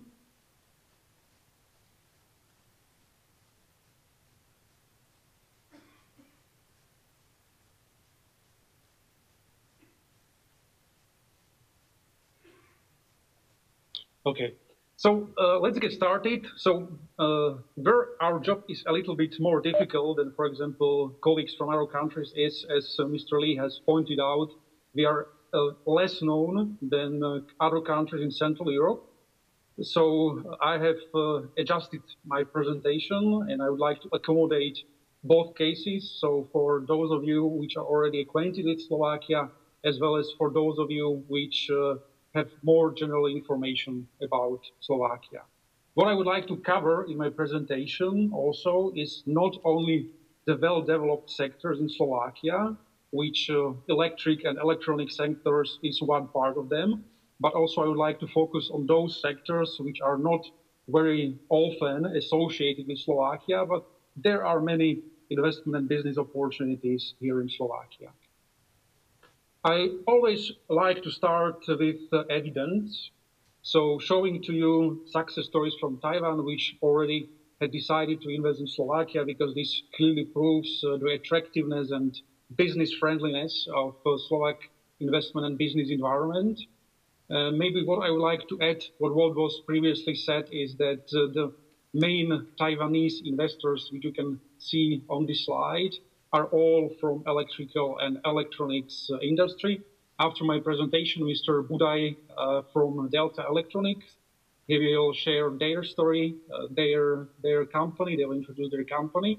But maybe what I would like to point out at this moment is that there are not only greenfield opportunities in Slovakia, but there are also M&A opportunities in Slovakia, such as was the case of LTEC, which originally was not a Taiwanese company, but later was acquired by Delta Electronics. I've prepared also this slide showing other investors from East Asia. The companies that you can see here are represented mostly in the automotive sector and also in the electronics sector. And many of those companies actually overlap these two main sectors, producing electronics components for the automotive sector. So why have those companies chosen Slovakia? It was already mentioned. We are part of the European Union. We are part of the European single market, meaning that setting up a company here in Slovakia actually opens the door to about 500 million European citizens in terms of free movement of goods, services, capital, and employees. Nowadays, it is quite difficult to say what are the competitive advantages of each of the Central European countries, because they are comparable in many areas, but a clear competitive advantage of Slovakia, as already mentioned, is the adoption of the euro currency about 11 years ago, lowering transaction costs and foreign exchange risk.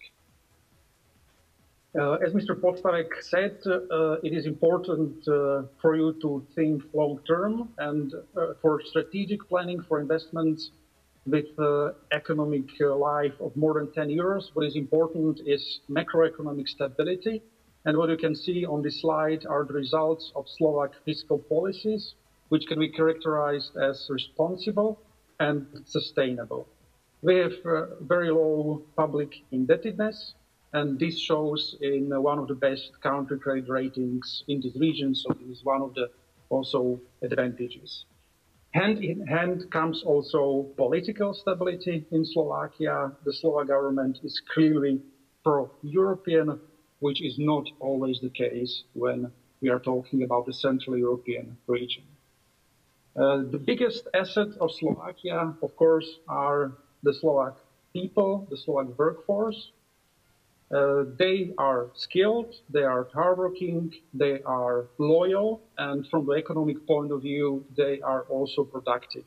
We are actually achieving the highest labor productivity in the region, measured as GDP per hours worked. The Slovak workforce is also adaptable to new technologies, also adaptable to different management styles, where we can work under European, American, Asian styles of leadership. It has been proven.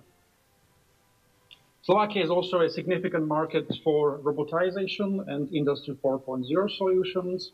We actually have a quite high number of installed robots in the manufacturing industry, which is the largest sector in Slovakia, which is the highest rate in Central Europe. We actually have about 170 industrial robots per 10,000 workers.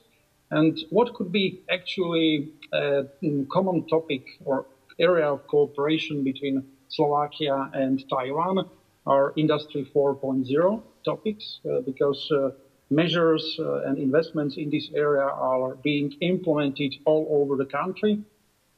At the bottom of the slide, I have highlighted some of the areas, some of the Industry 4.0 solutions which are currently being implemented here in Slovakia, ranging from collaborative robots to automated logistics, blockchain, that was also previously mentioned, cybersecurity, VR, AR, and so on. There are also many Slovak solution providers that are in this area, but there is also certainly room for Taiwanese companies. Improving business condition is a never-ending task, certainly, especially for such an open economy as is Slovakia. Actually, export represents about 80% of our GDP. That's why our government has been implemented various reforms and solutions, improvements to our business environment. For example, to increase the vocational practical skills of our high school graduates. A dual education scheme was introduced in 2015. And, for example, also R&D incentives and innovation incentives, very attractive, were introduced later on. And also some other measures were introduced in order to reduce legislative and regulation burden and stabilize the legislative environment.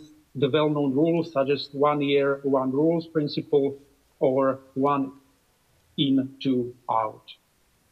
Since March this year, we have a new pro-business and pro-European government, which has set in its government manifesto quite an ambitious goal, and that is to increase ranking of Slovakia by 30 places, so from 45th place to 15th place. And this will be achieved by several different measures. I can categorize them into 2 groups. The first one will be reduction of costs, different various types of costs. And the second one will be shortening or speeding up of different types of approval procedures. Now I would like to move on to the second part of my presentation, where I would like to highlight where specifically are the opportunities in Slovakia. So what are the sectors where the investment and our business opportunities are? As was also previously mentioned, the electronics industry is the third largest sector from manufacturing here in Slovakia, after machinery and including automotive and chemical and rubber industry. The electronics industry generates more than 8 billion euros in sales revenues and employs almost 50,000 people. But we haven't built the current electronics industry in Slovakia from the scratch in the 90s or early 2000s. We have actually a long and strong tradition in the electronics industry, spanning decades back. And the products that were produced in the past in Slovakia in this sector were ranging from transformers to light bulbs to TVs, phones, washing machines, or even computers. You have already seen this slide, so this slide shows that we have been able to translate this strong tradition in electronics into modern electronics industry, mainly thanks to foreign direct investments. On this slide you can see the largest hubs that are currently in Slovakia, and also the largest players coming from different parts of the world, from East Asia, North America, and Europe as well. What I would like to here to accentuate is that we can basically divide these companies into four main areas. So what are the most important subsectors in the electronics industry as of now? The first one is consumer electronics, then we have power systems, then we have industrial electronics, and last but not least, electronic components for the automotive industry. Plants that are located in Slovakia are moving up the value chain. Various foreign investors decided to add product R&D activities into Slovakia. So you can see examples of those companies which set up engineering facilities and R&D facilities in Slovakia in the past. Now I would like to move on to other sectors, which could be an interesting area for investment and business for Taiwanese companies from the electronics and electrical sector.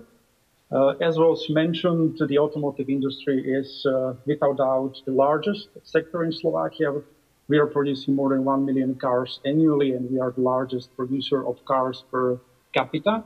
But as we all know, this sector is undergoing two crucial transformations. The first one relates to the electrification of cars. The second one deals with autonomous driving. Here you can see the OEMs that are located here in Slovakia, but I would like to point out that even now we already have 17 confirmed models that are electrified. So we can see that there are battery electric vehicles, plug-in, and also mild hybrids. So this obviously creates opportunities in the supply chain of these cars, because this will, of course, grow in the future. This creates opportunities in the infrastructure, in the charging stations, and last but not least, in the most expensive component of an electric car, and those are batteries. On the right side of the slide, you can see also some Slovak R&D success stories from private and as well as public sector, which are from the field of e-mobility. The advantage of Slovakia, or the attractiveness of Slovakia, is actually multiplied by its location. Because Slovakia is actually the center of one of the largest automotive and by extension also industrial hubs on the continent. So setting up a facility here will actually give you access and logistical availability also to other companies, other potential customers in the surrounding countries. If we look at the 500 100-kilometer radius from Slovakia, there are actually 4.3 million cars produced annually. What could be also interesting for Taiwanese companies is Slovakia's focus on battery production. Just a few days ago, Slovakia's National Battery Center was formed by the Slovak Academy of Science, top Slovak research universities, as well as industry stakeholders. And here we would like to really concentrate on those areas where our research is very strong. And those areas are new materials, but also battery management systems and battery sensors. So this could be quite interesting. There are already just a few, I think, weeks ago, a new expanded facility of Panasonic in the northern part of Slovakia was opened, focusing on battery management systems. And now, as I said at the very beginning of my presentation, that I would like to maybe mention some other sectors which we are now focusing on and which we would like to develop. The first one I would like to mention, and which of course has relation to the electronic sector, is our focus on data centers. We are currently in negotiation with several top global IT companies which are looking at Slovakia in order to set up a data center here.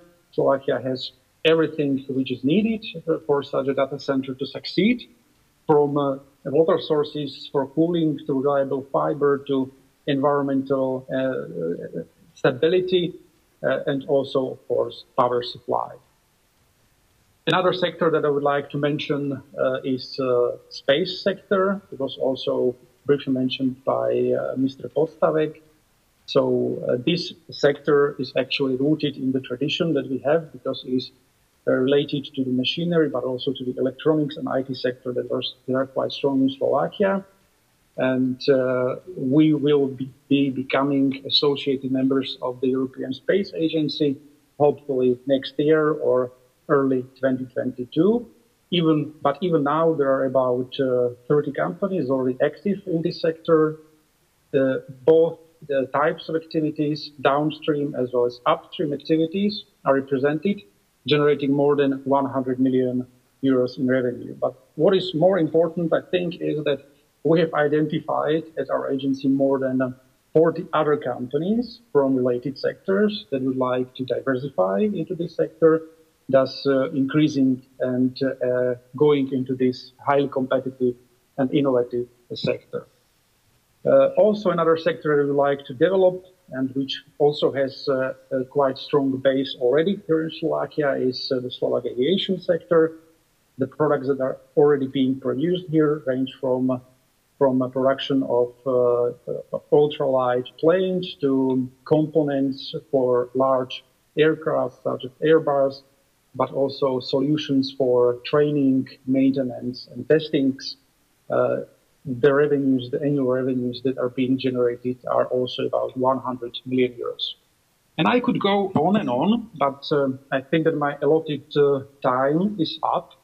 But maybe I would like just mention what are other two sectors that we would like to focus on. And those are medtech, medicinal technologies, medical technologies, and also green tech. So that is all from my side. We are ready to assist your interest and your potential project here in Slovakia. So if you had any questions, please get back to me. And hopefully we will be able to see at least some of you in person, either in Taiwan or in Slovakia, because as we mentioned, there will be business missions next year if the situation allows for it. Thank you very much for your attention. Thank you, Mr. Sousa. Next, let's welcome Jurij Bonday, Quality Manager of Delta Electronics, to share the presentation with us online. Hello? Good afternoon. Good morning to everybody. Good afternoon, Mr. Bonday.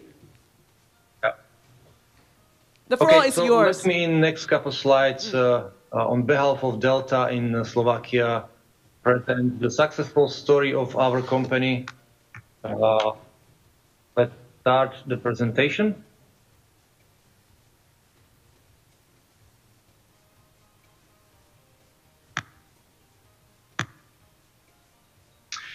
Okay, in the next couple of slides, I'll try to give you more details about Delta Taiwan as a corporate, as our mother company. Then, of course, we will touch the most important part for us, which is the Delta Slovakia. I call it like a successful story.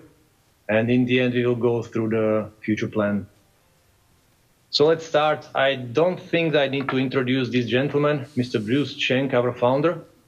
Since 1971, he basically brought the company from the small garage company to about $9 billion USD revenue company as of 2019.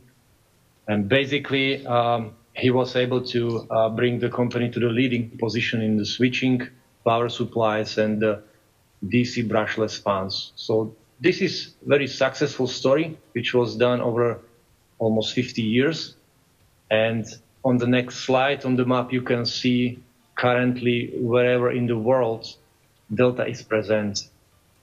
You can see that we have about 38 plants already worldwide in every continent present, and with about 75 R&D offices in general. But let's focus on our region, EMEA region, where we do have 3 production locations, followed by the 14 R&D centers and about 45 offices. Out of those 3 production locations, 1 is located in Austria, just nearby Slovak country, and 2 of them are located in Slovakia in general. Slovakia, as was mentioned by Mr. Souza already multiple times, Slovakia is very well situated in European region, so this gives us the beautiful opportunity from the logistic point of view. So basically, this is also one of the reasons why Delta decided to use this country as a destination for his business. As was said, our currency is euro, and part of our industry drivers on top of automotive machinery and chemistry is also the electronics. And here is the focus I'd like to spend, because Delta as a provider of the electronic product is very strong in these regions and very successful in the end. So let's take a look in the next slides about a history, how everything just started. So we are on 1993. In that time, we were not known as a Delta. In that time, we belonged to a company called Ascom Fraco. It's a Swiss-based company. And in that time, all the processes related to the production or to the services has been done in the rented areas. It was, I would say, that small part of the production, small part of the services which were occupied, but over the years, it was developed to the quite big company already. 2003, we will move on a little bit in the time. 2003, there was a big milestone when Delta M&A, the energy division from this ASCO group company, and including also the Slovakia production. And since year 2003, Delta is very well known in this region, which is very highly equipped with educated people regarding the electronics and the industry. And it's known as a Delta employer in this region. For our company, if we will move in time, in 2007, there was another big milestone when corporates from Taiwan decided that we need to change the location and build our own facility. Basically, this happened in 2007, and on the pictures you can see the pictures from the opening ceremony, where also our founder, Mr. Bruce Cheng, joined in person this ceremony. So we are located in the city called Dubnica nad Váhom, which is very close to the Czech border. From 2007, we basically put a lot of resources and expectation into our processes, And in meantime, we become the leader in the terms of the technology in the region, in the trenching region we are talking about. And we built our factory as a smart and lean factory over the time, providing flexible service, flexible operation, and excellent services towards to our customers. I would like to stay in this year 2017 because there is an additional big milestone for Delta in Slovakia. Basically, this Delta in Slovakia has acquired LTEC company, which was already mentioned.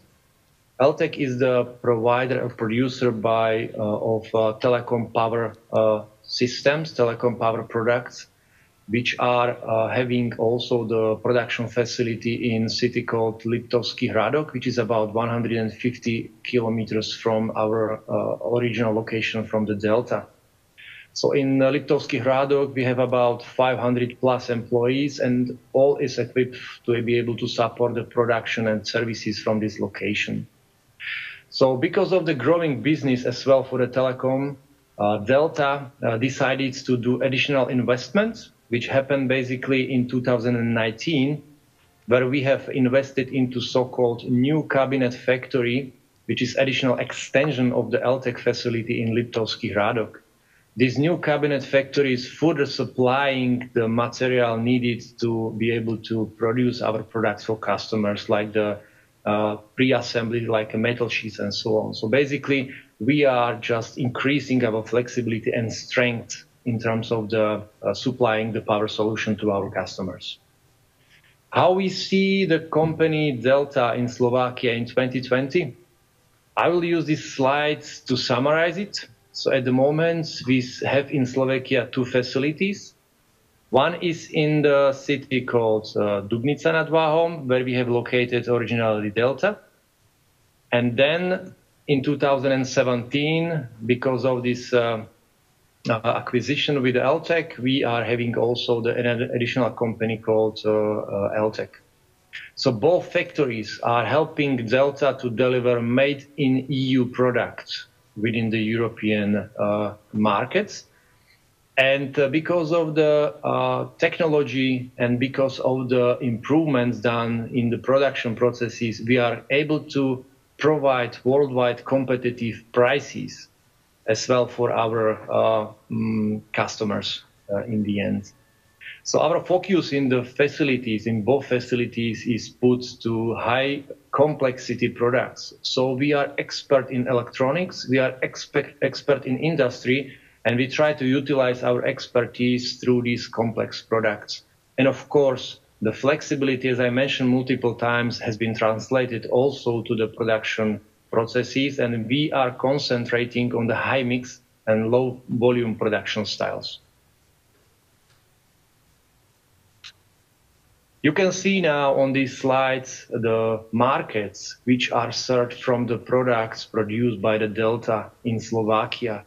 So you can see that we are in the multiple segments. I will start with the chargers, where you can see the application for the charging of multiple industry vehicles, but including also the electrical vehicles, where we are able to provide ultra-fast chargers with up to 300 kilowatt of power nowadays to our customers. Medical segments, I would like to emphasize in here that Delta is very much known and involved in the segment of producing the medical devices for the customers like Fresenius, like Dräger, which are our biggest customers on this segment. And we are supporting in nowadays as well, especially important part as a power supplies, which goes to the respiration systems. In industrial segments, we are doing multiple power supplies for multiple applications, starting from the small general application, going to the bigger products, powerful products, depends on the customer needs. And last but not least, IT segment, where we are producing the big racks supplying energy to the transmission stations on the telecom business, and as well kind of the devices or controlling system for the wind turbine system. So all related to the very much growing energy markets. So on the next slide, I just like you to show majority of the customers in here. It's not all. The list is not completed, but we consider them like the biggest one customers which we are dealing here from Slovakia, and you can find here really big names, big brands worldwide. So let me stop for a while as well about the slide which is showing the investments possibilities or investment aids possibilities in Slovakia. So those which are listed on the slide, basically we took from the SARIO webpage. You can see the link down below on the page. From all the available, we are, as a Delta, utilized income tax relief, and my colleagues in the next section can explain you, according to your questions, the way how we get and successfully utilize this for our growth in Delta Slovakia. So let me jump out to the last slide, which is basically the summary page. These 6 pillars which I'm showing on the screen, these are used as points where we are focusing mostly our effort from the management, also from the operational side. And resources given by Delta in combination with the capabilities of the Slovak humans are capable to bring necessary output. And by this one, we are able to still make our company, even the small one, but to be very shiny part of the Delta in general, and be able to support very much growth of the Delta worldwide within the European region. So that's basically all as an introduction for our facility in here. Thank you, Mr. Budey。接下来是我们的 Q&A 时段，我们将再次热烈欢迎论坛的主持人，工研院产业服务中心王金汉业务总监来上台为我们主持 Q&A。那刚刚的提问单也在王总监手上了，会由总监代为提问，谢谢。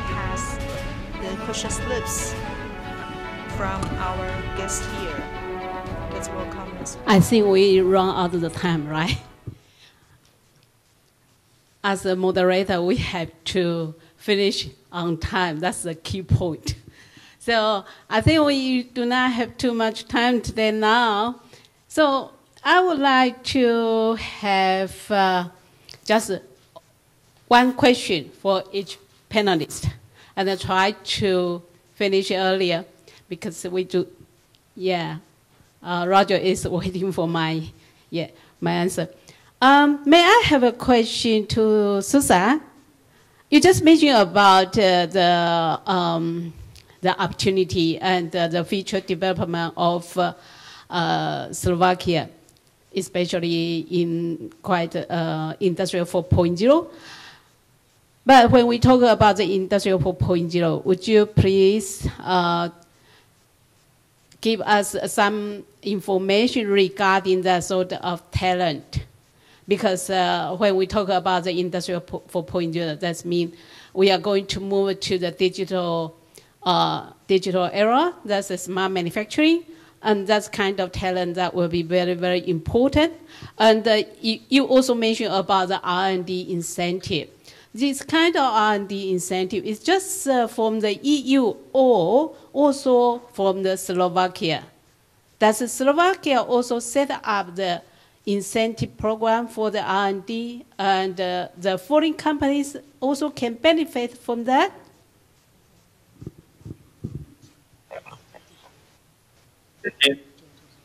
I will start with the second question first, whether there are also some national programs regarding the support, public support of R&D activities. Yes, there are available. So there's not only available from the European Union, but they're also able from the state budget. There are direct forms of aid, direct incentives such as cash grants, as well as there are indirect forms of aid.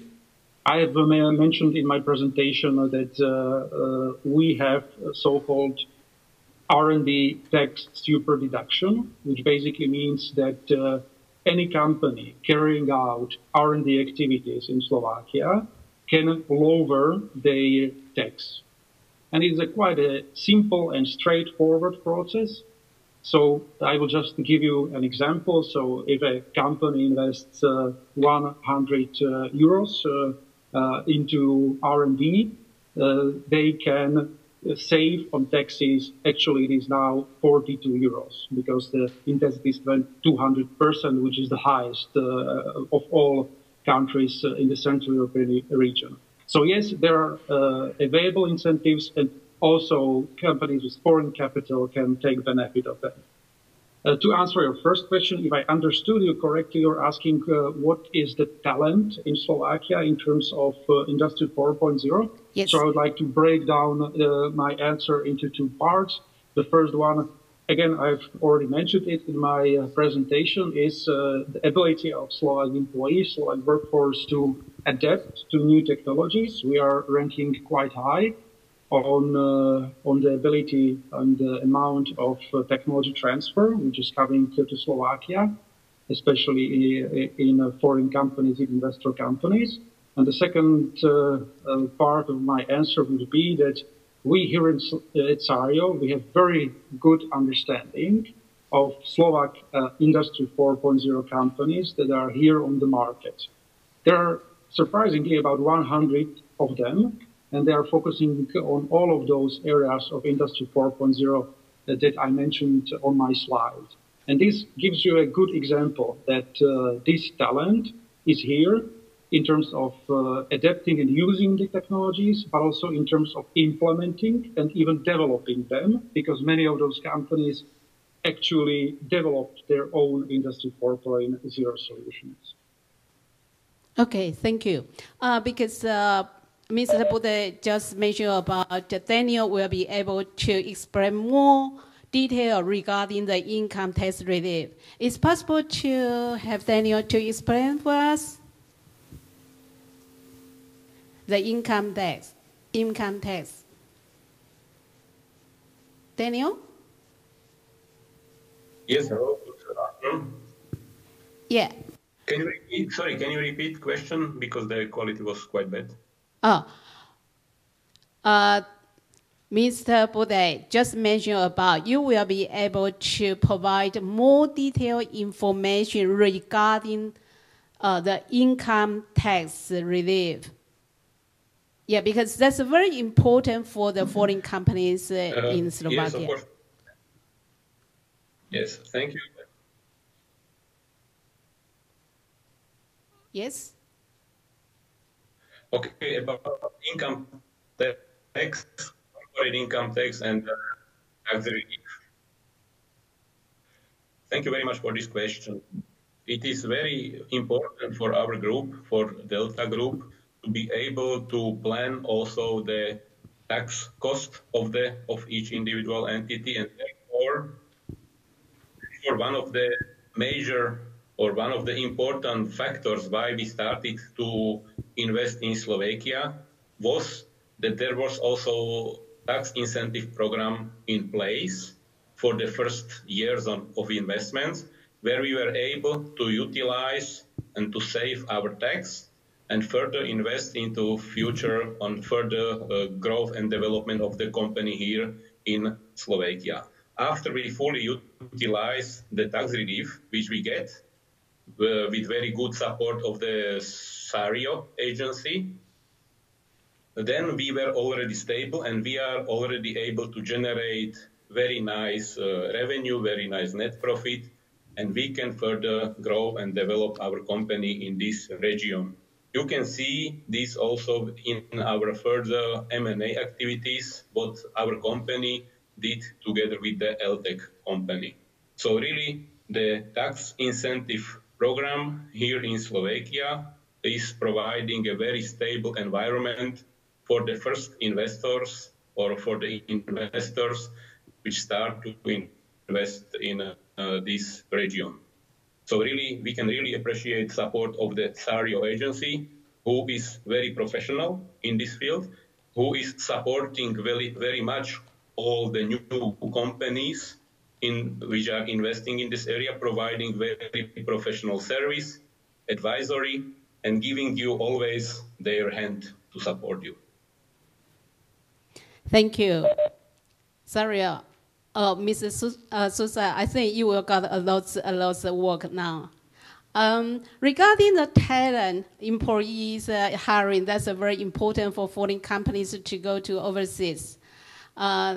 Maybe Mrs. Sake, could you give us some recommendation regarding how to hire the right candidate, the employees from Slovakia?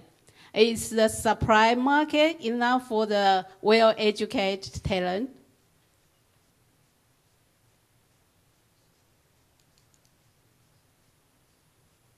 Hello, ladies and gentlemen. Mrs. Sake? Sorry, some echo is coming. Sorry. Sake?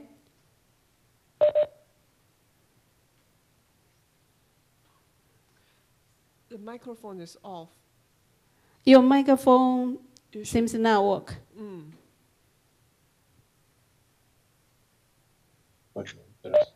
Hello? Yes, now we can hear you. Try? Yes. Can you hear me? Yes, we can hear you. Yes. Yeah? Yep.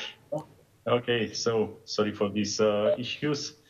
So, dear ladies and gentlemen, my name is Miroslav Šagat, and I'm covering both locations, this Delta company and also LT company in Slovakia. Coming up to your question, I can confirm that Slovakia has enough educated engineers. This is due to the very good quality of education in Slovakia, because we have very good universities, let's say with more than 100 years history. There are always, every year, there are several hundreds of graduates who are able and ready to fulfill your wishes in the production. So for Delta Electronics and LTEC Slovakia, the most important are Slovak Technical University in Bratislava and the University in Žilina, because they are, let's say, very close to our premises. And they are focused on the electrotechnical engineering and information technology, automotive, and machinery industry.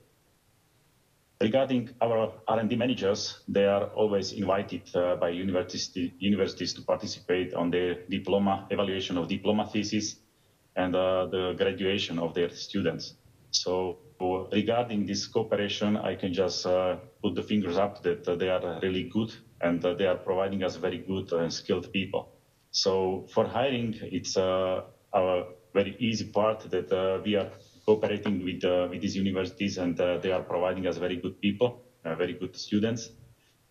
During these days is a little bit more critical situation because of this pandemic situation, but we all know of that this is causing the troubles, not just because of the hiring, but because also the production. But the Slovak government is also helping much with the subsidy of the companies which are in troubles, and they are really actively helping us to survive. So I can just recommend you to have maybe more individual questions and individual meetings, and we can definitely help you with this kind of hiring issues. Well, because we are running out of time, so I think this Slovakia section gives you a very, very practical experience on how to step into the Slovakia and what kind of industry, what kind of tests will be there for you. Also, we have a very, very proactive representative in Slovakia. 李代表会帮我们解决所有的 business 需要面对的问题，包括双重课税，包括 license， 包括在那边的生活。And we also got a top sales. Martin is in Taiwan. He can provide the services to you. And sorry, Mr. Sousa in Slovakia.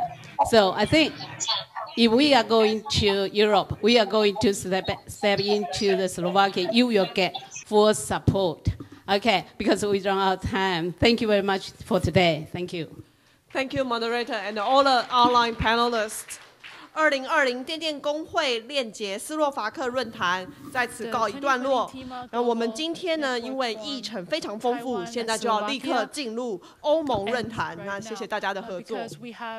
那各位贵宾以及各位长官、产业先进以及连线的贵宾，大家好。欢迎莅临电电工会链结欧盟论坛。今天现场有许多重要的贵宾，同时也有贵宾与我们连线，一起参与论坛。那首先呢，让我们一起热烈的掌声来欢迎欧洲经贸办事处雍清龙副处长来为我们致欢迎词。First of all, please join me with a round of applause to welcome Deputy Director Thomas Jonkersen from European Economic and Trade Office for the opening remarks.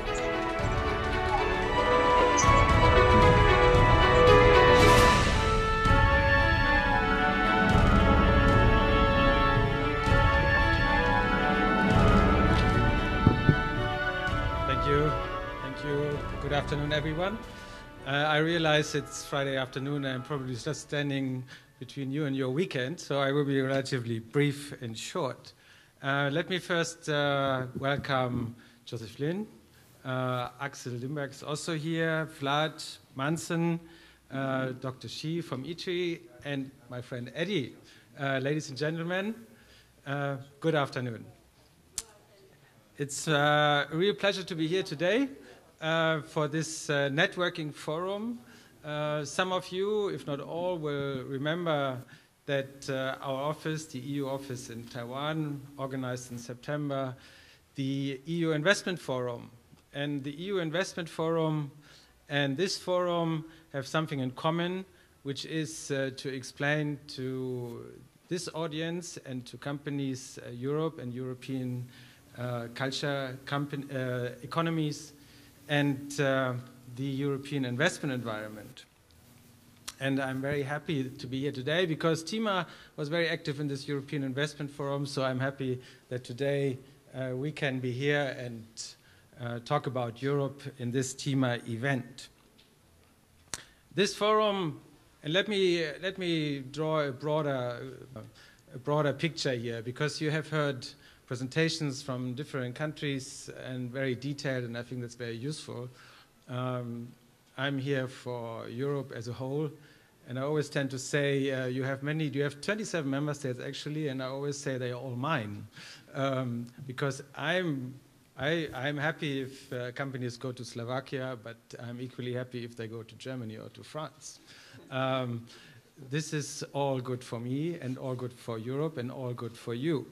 And let me say something before I say a few words on Europe, just about the global context. Because Europe, we see ourselves very much as a whole in competition with the United States, Japan, and China.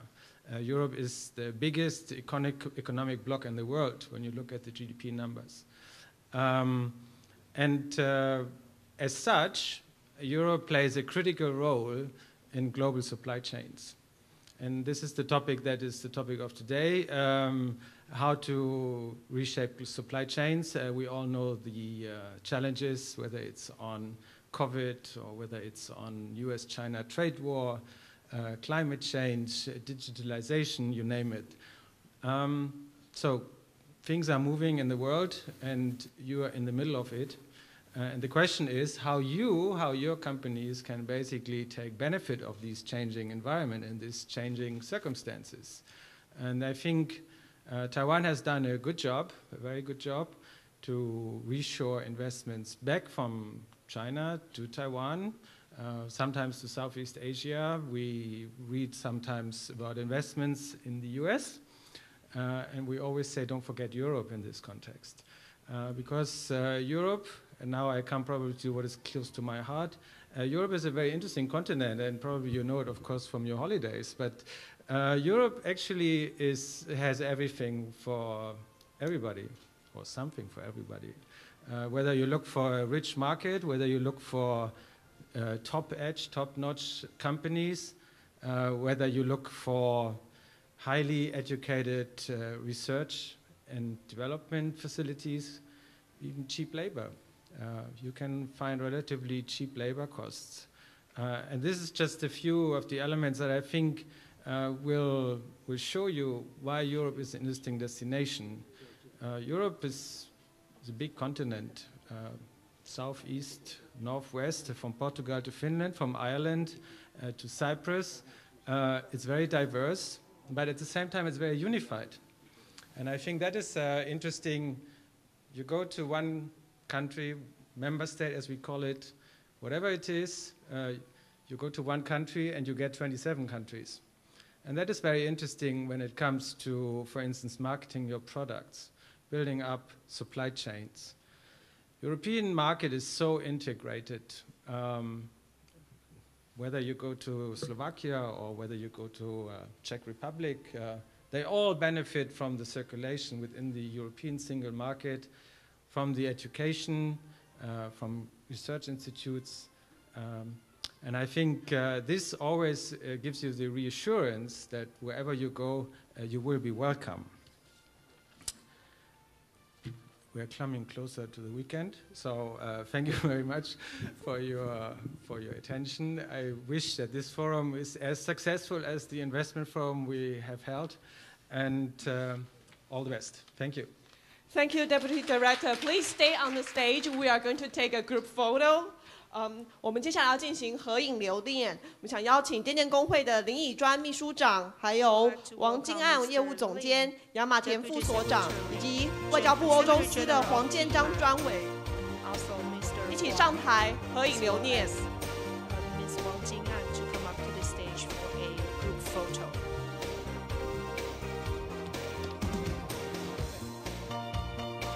Okay, please look at the camera in the front. Okay, 3, 2, 1, cheese. Okay, that's a serial one. Okay, let's have the sum up one. Okay. Taiwan, thumb up, and European Union, thumb up. Okay, thank you very much. Please return to your seats.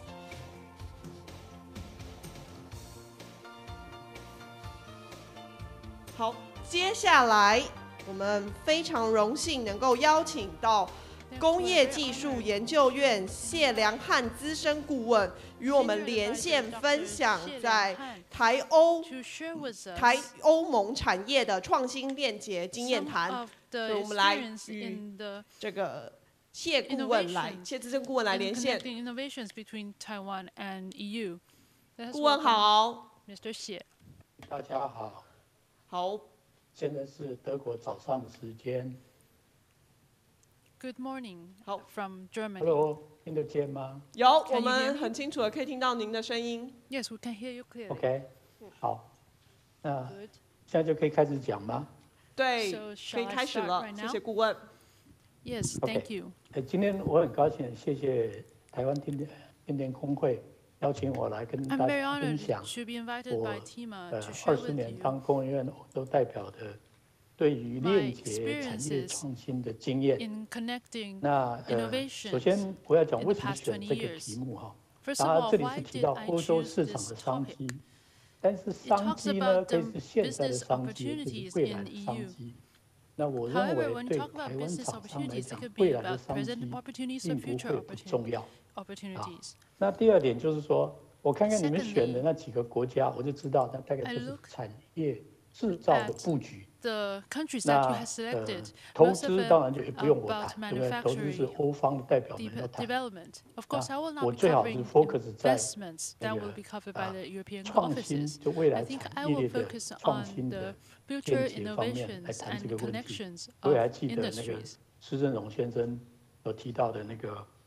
微笑曲线，它分为3块，第一块就是研发跟创新，第二块是制造，第3块就是市场。OK， 那我大概是 focus 在前面第一段。好，现在请翻到下一页。那个为什么选这个题目？刚才已经讲了哈。那我用一个情境来跟各位说明，用2个例子来告诉各位。那再来就是说，中华民国政府在过去10几年来，我们不断的在帮台欧盟方面做创新的连结。那现在到底有哪些的这些连结呢？第3个呢，大家都是厂商，都知道，天下没有白吃的午餐。你们要付出什么代价？有些是政府已经帮你付的，但是你要付出什么代价？在付出代价的时候，政府会给你什么协助？那第4个就是说，为什么？最终双方的创新的链接有什么好处？我想在这里简单跟各位讲，一个就是互补，一个就是中效。啊，那我再做我的结 First 论。 one is 好，下一页。 complementarity, and the second is synergy. And then I'll give 我 a 想 brief 我要 conclusion. 用一个 scenario， 用一个情境来讲，最简单就是 I 未来 think 的 if 产 you 品 want 电 to 动汽 share 车 a， 这是一个 Tesla scenario, the best Model would be 3 的 a 这个 Tesla Model 那 3. 个产业的爆炸图。各位看到这个，各位 You 可 can 能会 see 想 this 到 is 说， a 哇， graph 这是一个 of 杀 this 戮市场，或者 car. 这是一 You 个 can 红 think 海， that this 但 is 是 a 是一 Red 个食物 Sea 链。 market. It is 但是 a 事实上，它 food 也是一 chain. 个生态 But 系， however, it is 它是一 also 个 an 供应链。 ecosystem. It is 但 a 是用 supply 欧盟的 chain. 讲法，这叫价值链。 But from OK， 为什 an 么叫 EU 价值 point of 链？ view, they call it a 我 value 就用 chain. 下一个例子， Why 跟 do 各 they 位 call 解 it 释。 so?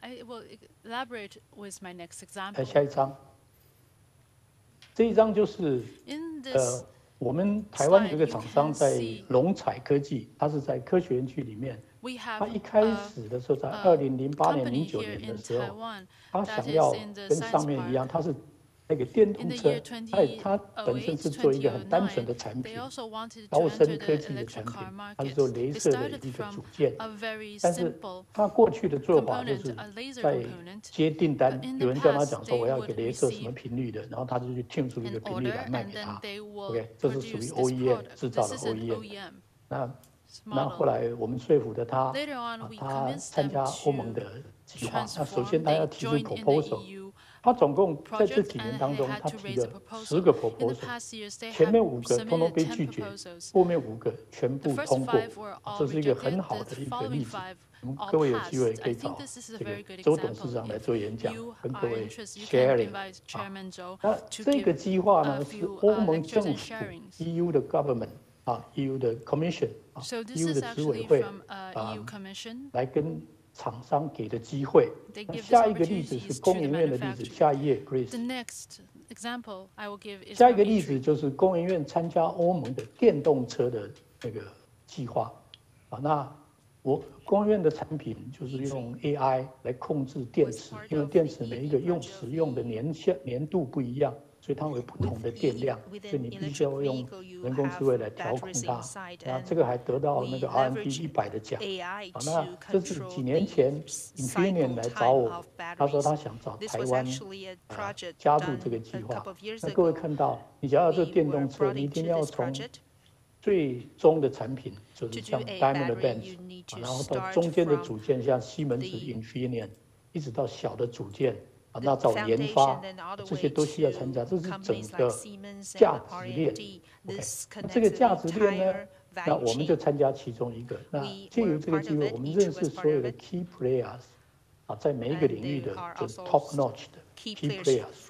那所以这个计划呢是欧盟的 PPP program 里面的。什么叫 PPP？ 就是 Public-Private Partnership， 就是由产业发起，找政府来协助投资，然后利用上下游的价值链共同来参加，对未来的产品跟未来的服务跟未来解决社会问题组成的一个联盟，他们共同做研发。这里你看看右边有一个22个 demonstrator， 所以它的目的是从研发一直到 demonstrator， 但是还没有变商品，商品不能扭曲它的竞争，对不对？所以就不能直接 support。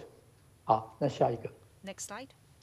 下一页就是欧盟的 value chain approach， 这是台湾跟欧盟有5G 第5代的那个 wireless 的合作那这个合作里面呢，欧盟的想法就是说，我们从要解决一些社会的问题，最上面那一行，要解决这些问题，必须要有一些产品。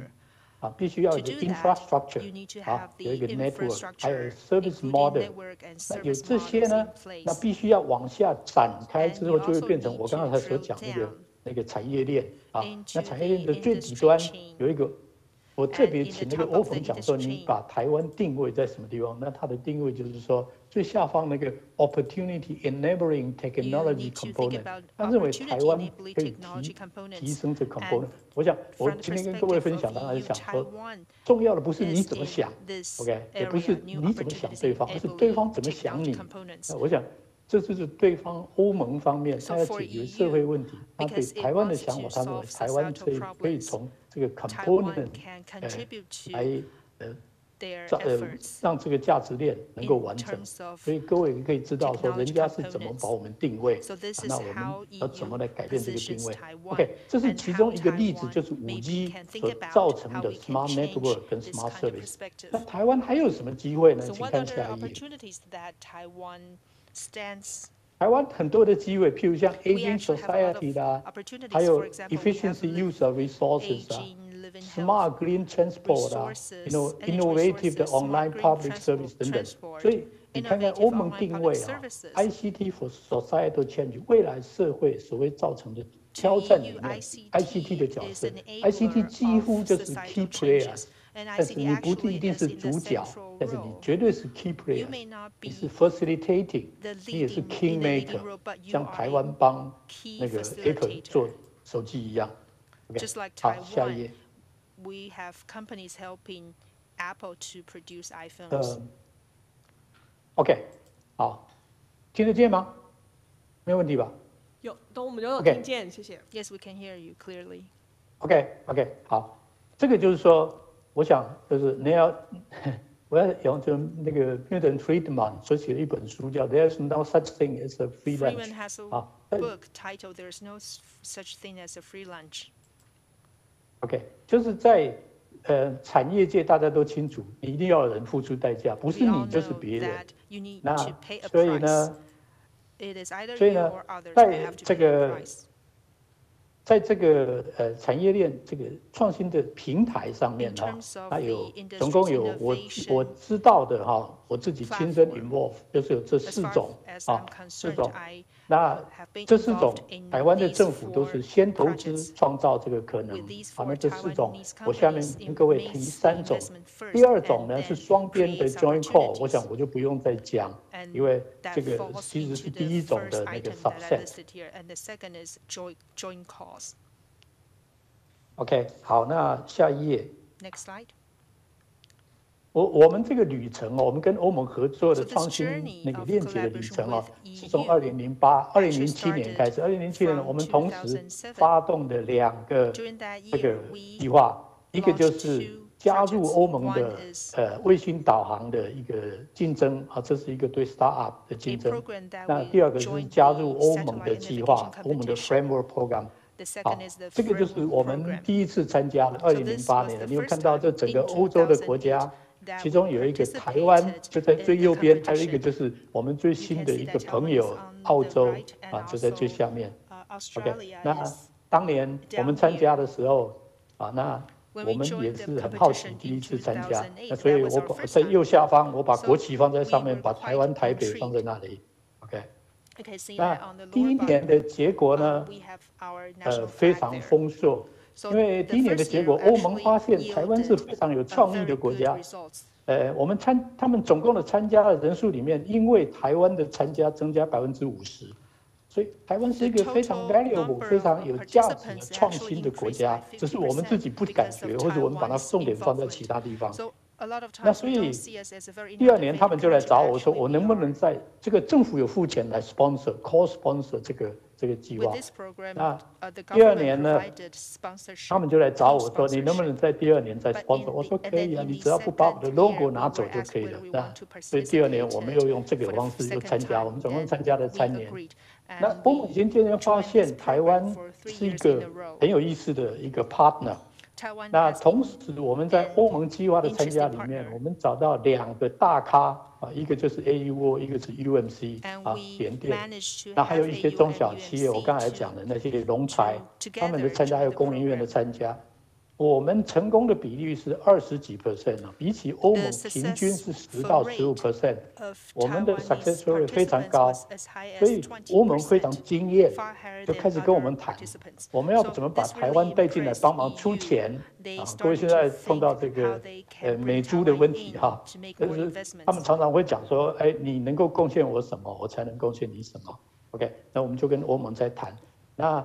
欧盟，我们谈了一阵子之后，欧盟在2011年邀请我们去做一个口试，口试是在那个布鲁塞尔举行的。那我记得那一天有2个国家参加口试，一个就是南韩，一个就是台湾。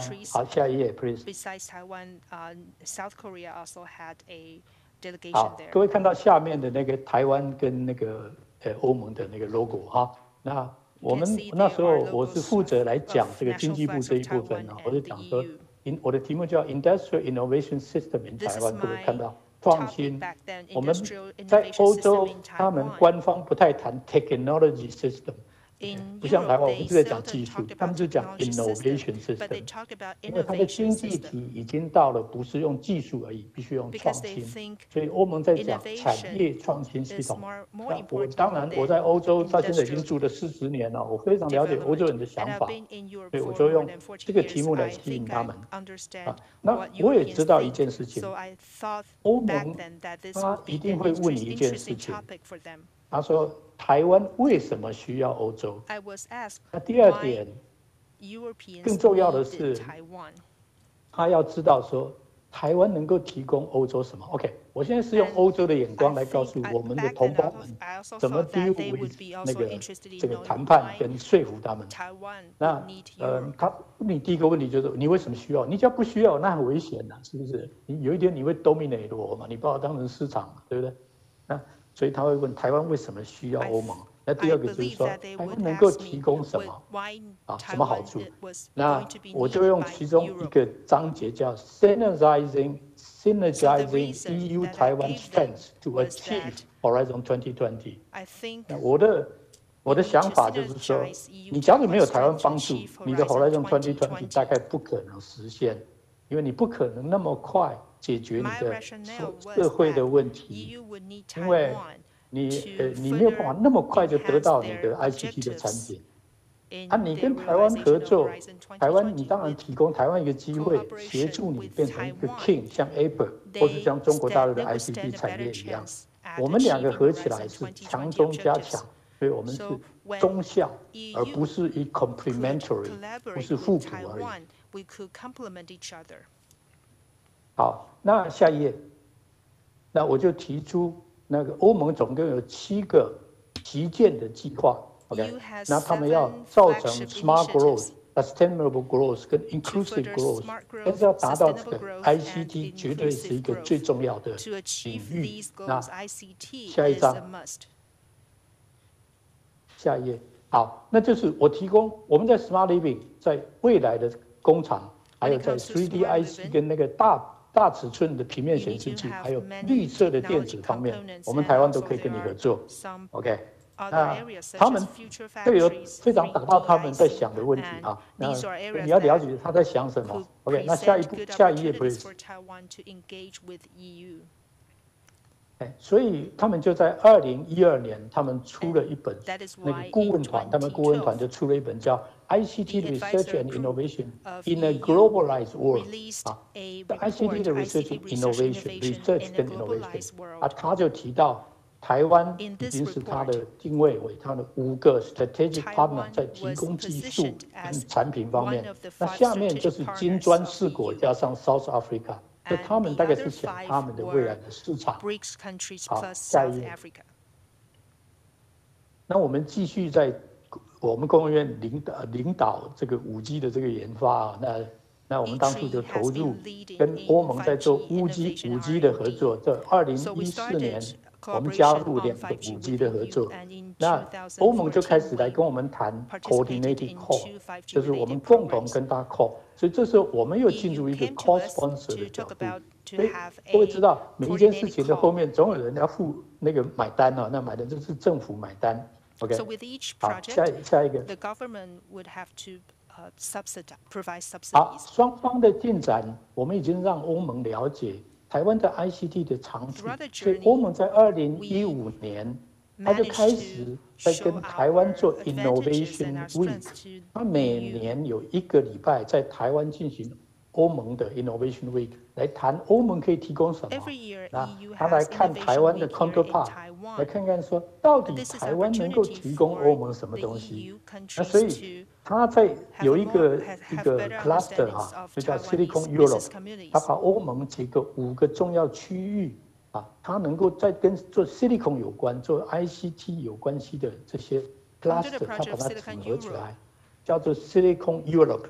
他 focus 他做的就是他演讲当中的一部分，我请他提供我这个，那我把它剪出来。他的国际化的策略，他第一个 partner 就是台湾，第二个才是美国。OK， 各位知道台湾我们自己的地位啊，人家怎么看我们的地位。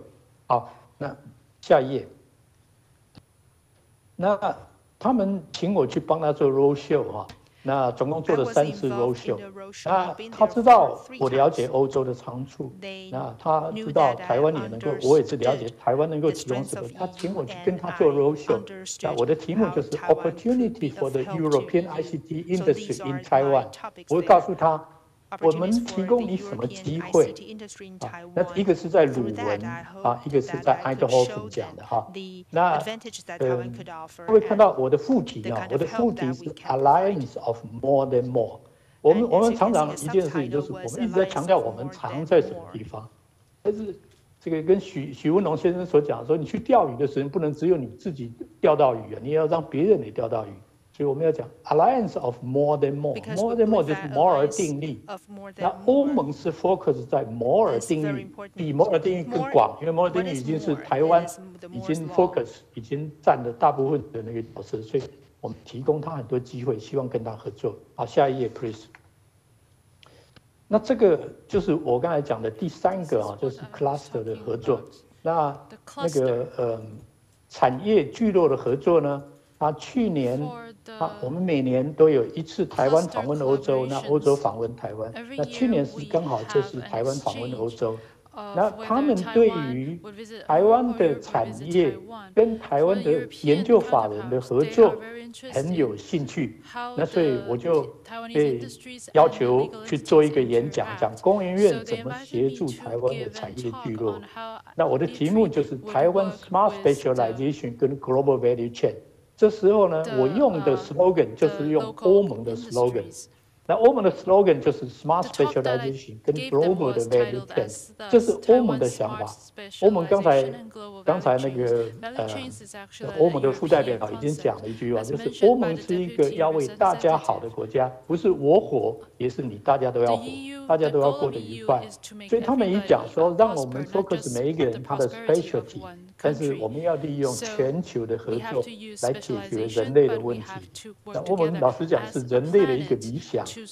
将来能够做到什么地方那当然就是看他们怎么做那我就用这个题目，用欧盟的 slogan， 我们台湾是怎么样来跟他做相对的一个做法。那我就解释我们的研究法人怎么用5+N 那怎么样去布局？那我们怎么跟欧盟连接来强化我们的连接在地。连接未来，也连接那个国外的做法。OK， 好，下一页 ，please。这几句 slogan 呢，我想第一句大家都耳熟能详，台湾 can help。Yes， 台湾 can help， 台湾是 king maker。我们帮助了 Apple， 我们帮助了中国大陆的 ICT 产业站起来，没有台湾，他们绝对不可能这么快。那中美双方脱钩贸易战之后，我们突然间发现 TSMC can lead。TSMC 能够 facilitate ICT 的 innovation， 没有 TSMC， 很多的 innovation 都没办法制造出来。那我10月的时候跟台经院的一个会议里面呢，我听到一句话。就是华硕的那个健康公司的吴汉章总经理所讲说，台湾 can do more， 我们行有余力。所以我也喊出一个口号，台湾 can host， 台湾也可以当主人，台湾应该用自己的创新体系来解决台湾本身的问题台湾已经解决了这个我们的这个新冠疫情的问题，那我们能够台湾还有很多的问题我们可以解决，台湾也可以利用这个机会 host， 能够利用别人来协助我们，来教育我们未来的 talent， 还有找出我们自己的利基的产业那来完成我们想要完成的事情。好，那数位经济呢？我们其实已经不太管那个地理的那个经济，所谓地区地理的经济，就是说你在台湾你觉得你很远，但是数位经济很快，你只要一个 click 就到了。所以各位要了解，我们已经改变了。好，那为什么台湾必须要 host？ 请看下一页。So why does Taiwan have to host? I will follow up in the next slide. Yeah， 这是数位经济的一个典范啊。host 呢，就是做庄当家做主，也是主持 platform。Or to host a platform. Yeah， 从 host 呢，你能够进步从互补走到中效，有加成的作用。那我自己看到了哈，在德国里面也有很多的大公司，像 Benz、Bosch、Infineon 等等，Bosch 啊，他们都把自己的经费里面拿出很大的一笔来协助他们的新创公司，因为他们把这新创公司当为开放创新里面很重要的一部分。各位有读过这个 Chris Johnson 的一个叫《创新的两难》哈，就是自己的创新的部门它有quota的压力，但是外面的创新部门它也很野，它有自己很狂的想法，所以公司里面它都愿意来创造未来的产业，来利用这些新创公司。那他们就像台湾的公司，我们知道这个微笑曲线，我们的在制造方面我们的价值很高，但是对新创公司来讲，我们的价值很高啊，我们可以来互补，是不是？我们可以把这些我们的制造的能力来帮他做 prototyping 啊，然后能够协助他很快的就 scale up， 像我们当年协助中国大陆的 ICT 产业一样。那所以你就能够达到 risk 跟 cost 的 averaging， 而且呢，你可以得到 value 的 synergizing。好，下一页。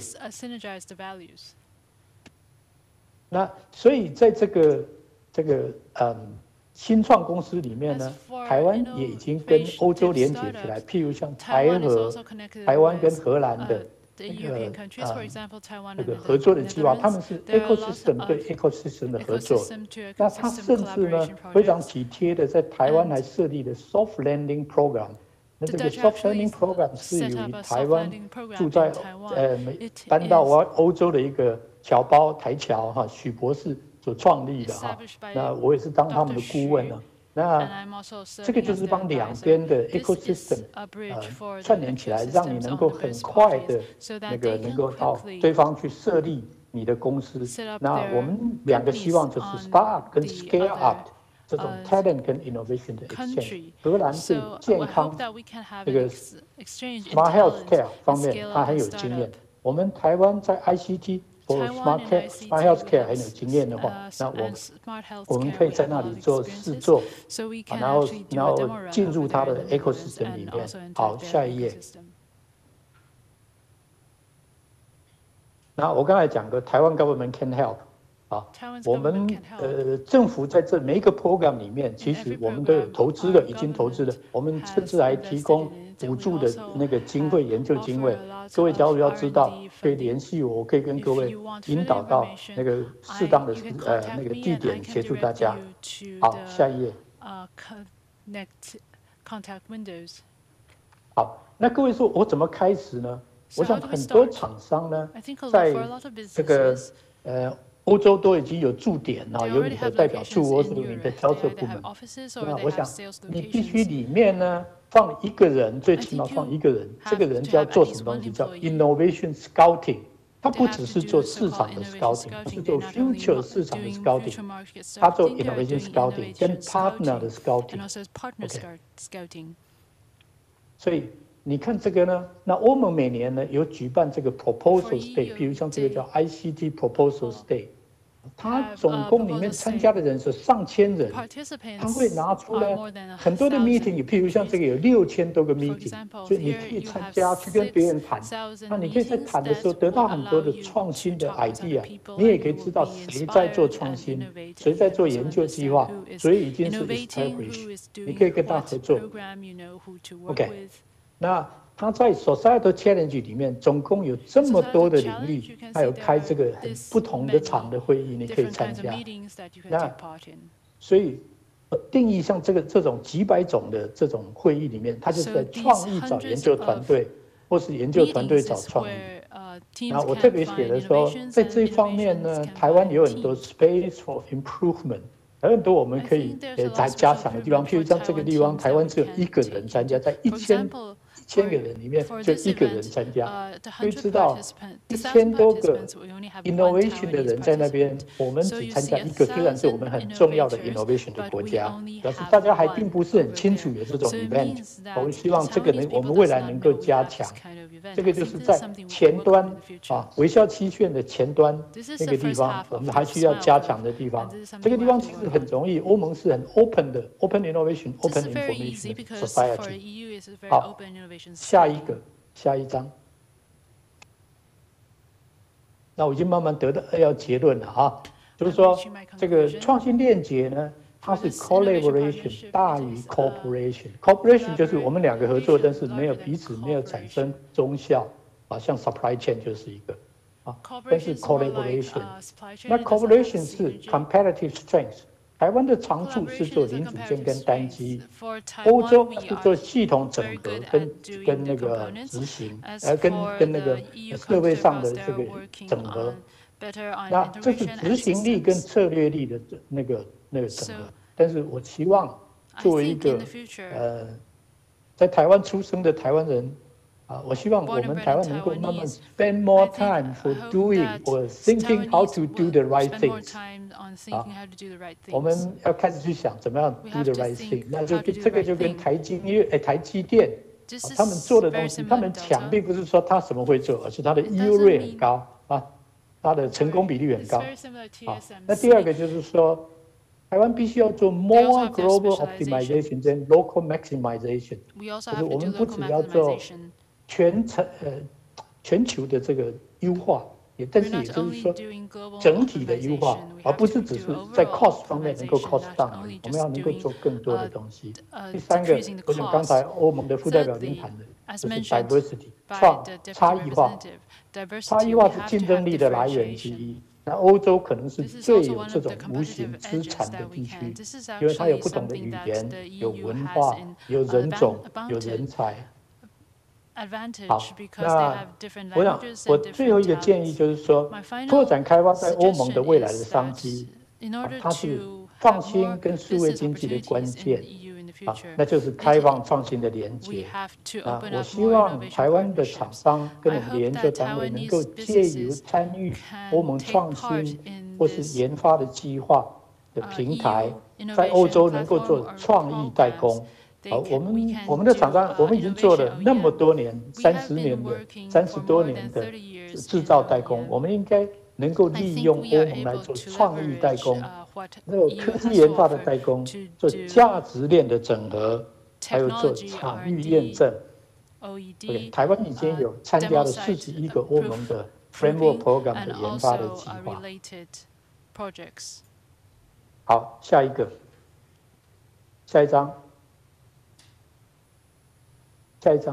我想我就用这一章来做一个结尾就把我这个40年在欧洲的经验我把它简单的用3句话来讲。第一句话叫 Leben and Leben lassen， 这句话英文的讲法叫 live and let live， 就是说你要活也要让别人活，这是欧洲的一贯的逻辑。它除了你要造 prosperity human being， 要考虑 ecosystem， 也要考虑 ecosystem， 所以他们有所谓3P 的讲法，就是你要注意 profit， 但是你也要注意 people 是你的 stakeholders， 也是你的 customer， 也就是所有其他的弱势的。那还有你要考虑到 planet， 就是我们的地球的环保的领域。第二个就是你要知道人家的价值观你跟他合作就会愉快。第二个就是你要 appreciate diversity， 你不要以为说他们有很多不同的差异，但是你要 appreciate， 那是你创意的来源。But on the other hand， 也就是说你要能够 manage the complexity。其实你会说那么复杂，为什么要去欧洲？那么复杂，我告诉你，未来的世界是很复杂的，它是所谓客制化的市场。所以你越早学习去 manage the complexity 越佳。那我今天就简单，因为时间的关系，很简单跟各位讲这些。那我们将来网络上再见，因为有问题可以连接我，或是透过 TMA 或是透过工研院。今天就谢谢各位的聆听，谢谢。谢谢顾问。接下来我们邀请到工研院的产业服务中心王金岸业务总监来为我们分享。不好意思，今天我可能就是唯一一位第二次上台的。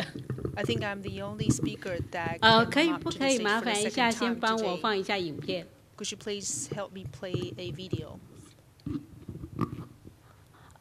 我们刚刚听了很多的这个从各方面的角度来谈投资欧盟。那我这边呢也利用一个我们就是采访了我国的这个产业界代表，他们对于他们在欧盟经营的这个经验来提供给大家了解一下，就是说这些产业代表们他们为什么选择欧洲，为什么去欧洲，然后他们在那边的经验是什么。好，那我想现在就请我们的团队帮我放一下那个影片。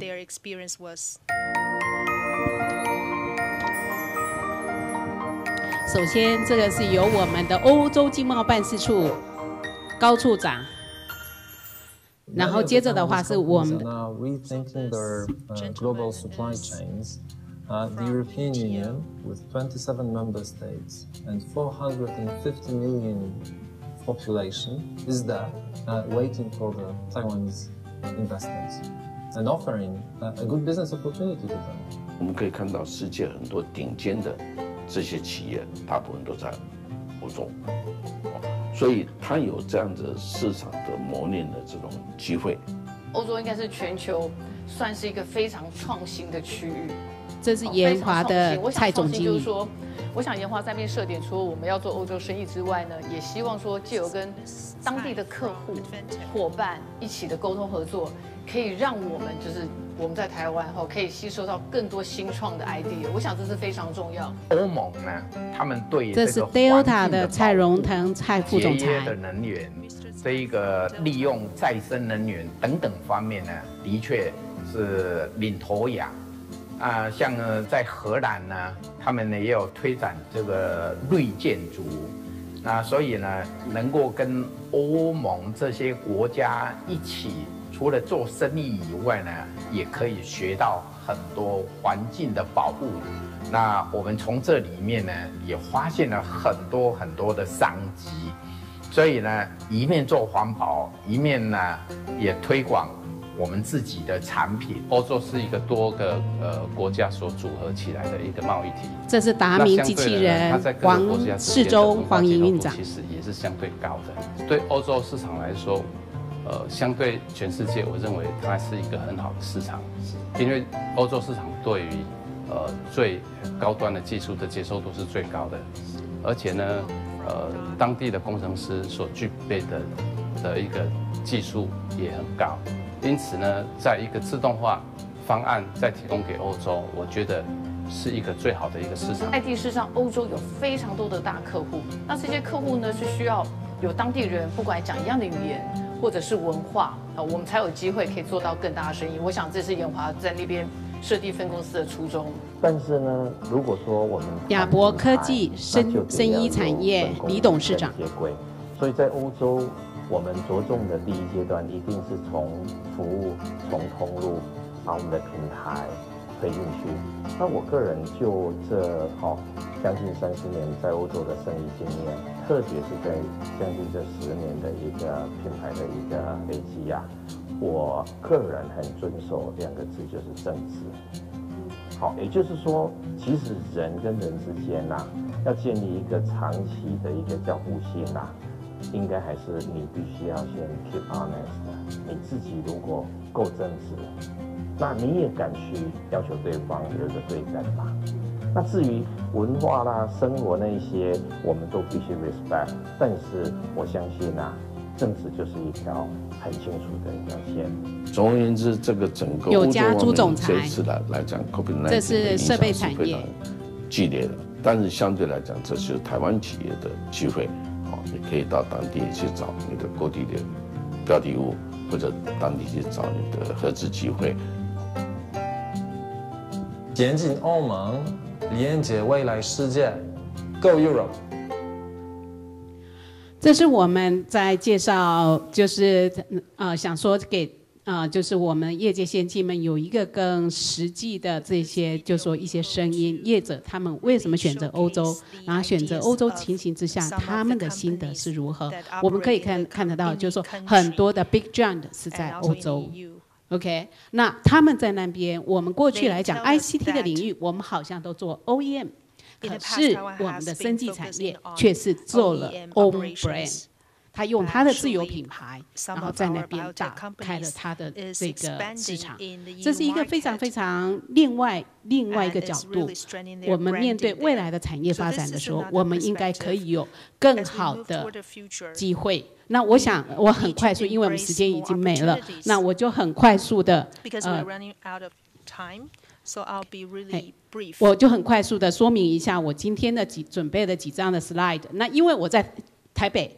所以电电工会这边如果有需要我可以再挪出另外的时间跟大家来深入的说明。那我现在就很简单的、很快速的先说一下。那从这一章的话，我们可以看得到就是一件事情，台湾在欧盟的投资相对的低。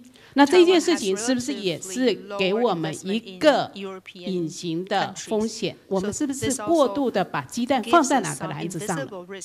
在 RCEP 的情形之下，在供应链的断裂、供应链的重组之下，我们是不是应该要及早想想下一个因应的策略是如何？我们的下一步该如何？我觉得这一章是可以给大家来做参考的。那我目前到欧洲的这个出口的部分，资通讯产业、机械产业占了一个大部分。那未来面对的这种区域链的短链的这样的一个情形，我们应该如何布局？我想各位业界先进可能应该要及早准备。那这一章的话是给大家做一个参考，但是可能有些资讯上还可以再 update。这是一些就是说我国业者在欧洲的这个，就是说他们的一些经营的情形，那这个给大家做参考。那在9月22号有一个投资欧盟论坛这边。过去我们都知道，欧盟对于大陆是有所应该是说在政治上面的 issue 上面，所以他们有时候也不敢表达的太过直接。但是从今年的9月22号，我们可以看得到，欧盟的这个 Parliament 跟我国蔡总统经济部还有外交部都表达了高度的双方要加强合作这样的一个意愿。所以我相信在这里来讲的话，我们要跨出台湾，我们要布局欧盟，我们已经有了尚方宝剑，就是我们上面的官方非常的支持，再加上我们的电电工会也非常非常的积极来协助大家。我相信在未来我们可以开拓更好的商机。那这个欧盟在台商业与法规合作计划，过去我们都知道，台湾有所谓的台日合作计划，有所谓的台美计划，但是这个都是我国经济部拿出钱来协助大家去开拓日本、开拓美国。可是欧盟在台商业与法规合作计划是由欧盟执委会这边来出钱协助台湾跟欧盟之间的合作，由工研院这边来执行。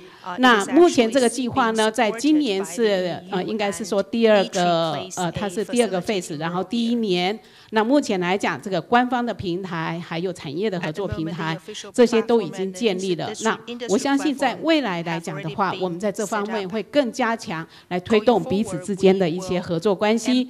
那这个部分呢，主要是由工研院的产业服务中心这边来执行。那工研院产业服务中心这边呢，协助大家在这个所谓的国际的链接这个部分呢，会从所谓的我们知道很清楚的一件事情，在未来来讲的话，所谓的创意的这个部分，所谓的创新创业这个部分，怎么样子来 leverage 所谓的这个政府的相关的优惠措施，怎么样子来转型，或者怎么样来扩大企业规模，工研院在这边可以提供这样的一个服务。那这里的话，产业服务中心也有相对的就企业顾问团可以来协助大家。那有关于产业政策的推动，除了所谓的矽谷计划，除了所谓的循环经济之外呢，刚刚所提到的卫星计划，目前也是产业服务中心会来积极投入、积极来协助的地方。那这个地方，我想提供给大家一个参考，就有关于在这个当中呢，台湾跟欧盟的这个合作这个部分的链接，非常欢迎大家可以跟我们来咨询。那这个部分的话，就除了供应链产业服务中心积极的来协助大家来进入欧盟之外呢，我们那个电电工会也是扮演了非常重要的角色之外，另外全国工业总会这边呢，它也跟欧盟的成长总署这边也有一个所谓的产业聚落的这样的一个合作推动。那这个的话，每一年也都会有所谓的在台湾或者是在欧盟这边呢。可能会选择不同的国家来推动一些相关的聚落的这样的一个 matchmaking 或者一些的这个就说大家的互动来寻求双方的合作。那这是一个平台。那这部分我觉得这个面对未来是跨产业。跨公司甚至是跨国这样的一个合作的话，对于我国的产业这方面，怎么样子跟像我们电工会非常 focus 在电子电机这方面，那不同的这种领域的跨领域这部分，也可以跟我们这个就是工业总会这边在 run 的这个聚落合作的这个平台呢，来加强合作。那这个部分，刚刚也有提到，就未来这个部分也是非常的重要。我想这个就提供给大家参考，就欧盟未来的这个重要的产业方向这个部分。那它还有一个新的叫做所谓的新世代欧盟计划。那新世代欧盟计划，刚刚我为什么要问它 incentive program？ 事实上，欧盟在这边为了要鼓励企业到欧盟去投资，它同时也很多的所谓的国际化，或者像这个经济复苏计划，这个部分都会有所谓的来支持这些所谓的中小企业在当地的一些相关的投资的活动。那最重要一件事情 ，Green Deal 或者是 Digital 这个部分，都会是一个很重要的一个 issue。所以我下面这一章的话是给大家有一个参考，就在 AI 这个部分，未来一定会是一个很重要的一个 key factor。我昨天才听到Bosch他们在这个柏林这边就有差不多200多人的 AI 的那个 laboratory。所以我们可以看得到，就是说 AI 这件事情呢，是未来一个走向就是说新的数位化的这样的一个时代的一个很重要的一个部分。那不管是我们要谈 smart manufacturing， 或者我们要谈所谓的 digital twin 这部分，都会是一个很重要的指标。那今天待到这个时候，最后离开的人的话，有一些这个 benefit 可以看一下。我想就是在这里来讲，因为欧盟太大了，有20几个国家。那我这边有一份这个 brochure。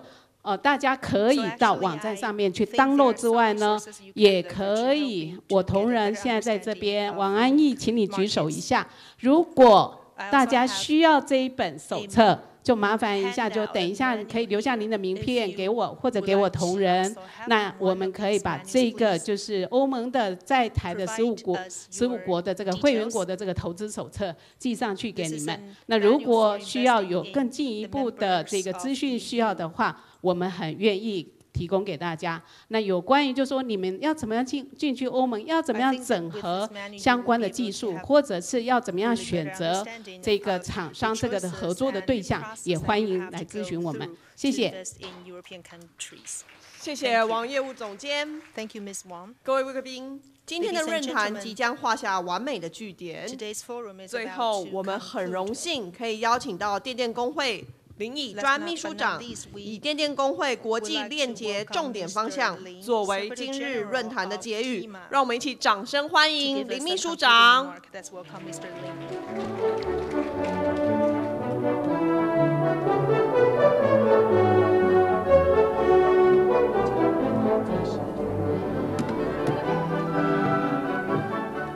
各位坚持到底，能够喝酒顶暗地了，好酒沉瓮底。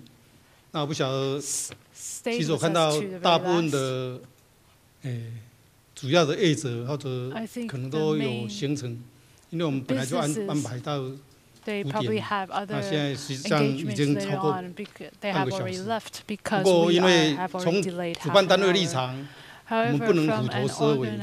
今天一 organization 大早，你看我们 organizer 李理 point 事 of 长 view, we have to 都 end with a bang. 为这个业界在打拼。 So 我 you 想我 can 们还 see 不免 that 俗的 Mr. Lee has 跟 been 感 working 谢 so 一下 hard 今天所 for 有参与 our 的人员。 industries. 各 So 位 I 线 think 上及现 I 场 would 各位 like 长 to 官、 thank 业界 everyone 先 for 进、 your 好朋友们， participations. 大家午安， Ladies 大 and 家好。 gentlemen, good afternoon. 论坛最后，我谨代表电电工会非常感谢今天参加的墨西哥、捷克、斯洛伐克、欧盟驻台代表处的代表们，我国驻墨西哥代表处郑正勇代表，驻捷克柯良瑞代表，驻斯洛伐克李南阳代表。今天分论坛的主持人，工研院杨马田副所长。 黄吉难业务总监，今天的论坛讲师，外贸协会李文正副处长，伟创墨西哥厂的赵仲林总经理，捷克厂的林耀辉总经理，台达电斯洛伐克的代表，工研院谢良焕资深顾问，也感谢协办单位全国工会总会、外贸协会。 有你们大家的共同参与，使本次论坛活动得以顺利圆满举办，再次感谢致谢。那接下来我就用大概3分钟时间了，因为我。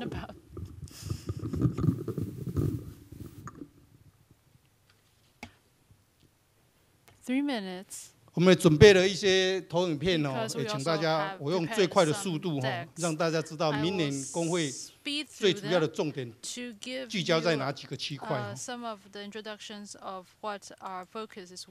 那这个就是我们刚一大早要特别外贸协会的黄董事长也特别提到，电电工会的总产值啊，还有。 我们的电线产业这个总产值跟出口值都占台湾的1半以上。那这个最主要的几个这个重要的出口的产值的 ICT 产业都在这里哦，资讯硬体、半导体、通讯、电子零组件、平面显示器，还有资讯服务等等哦，这个就给大家参考。那这个就是我们工会目前有成立了31个委员会哦，有21个专业委员会，10个功能性的委员会啊，我们就透过这个委员会运作啊，在协助会员厂商做产业服务、做经贸服务。 做资讯服务、人才培育、专案服务等等。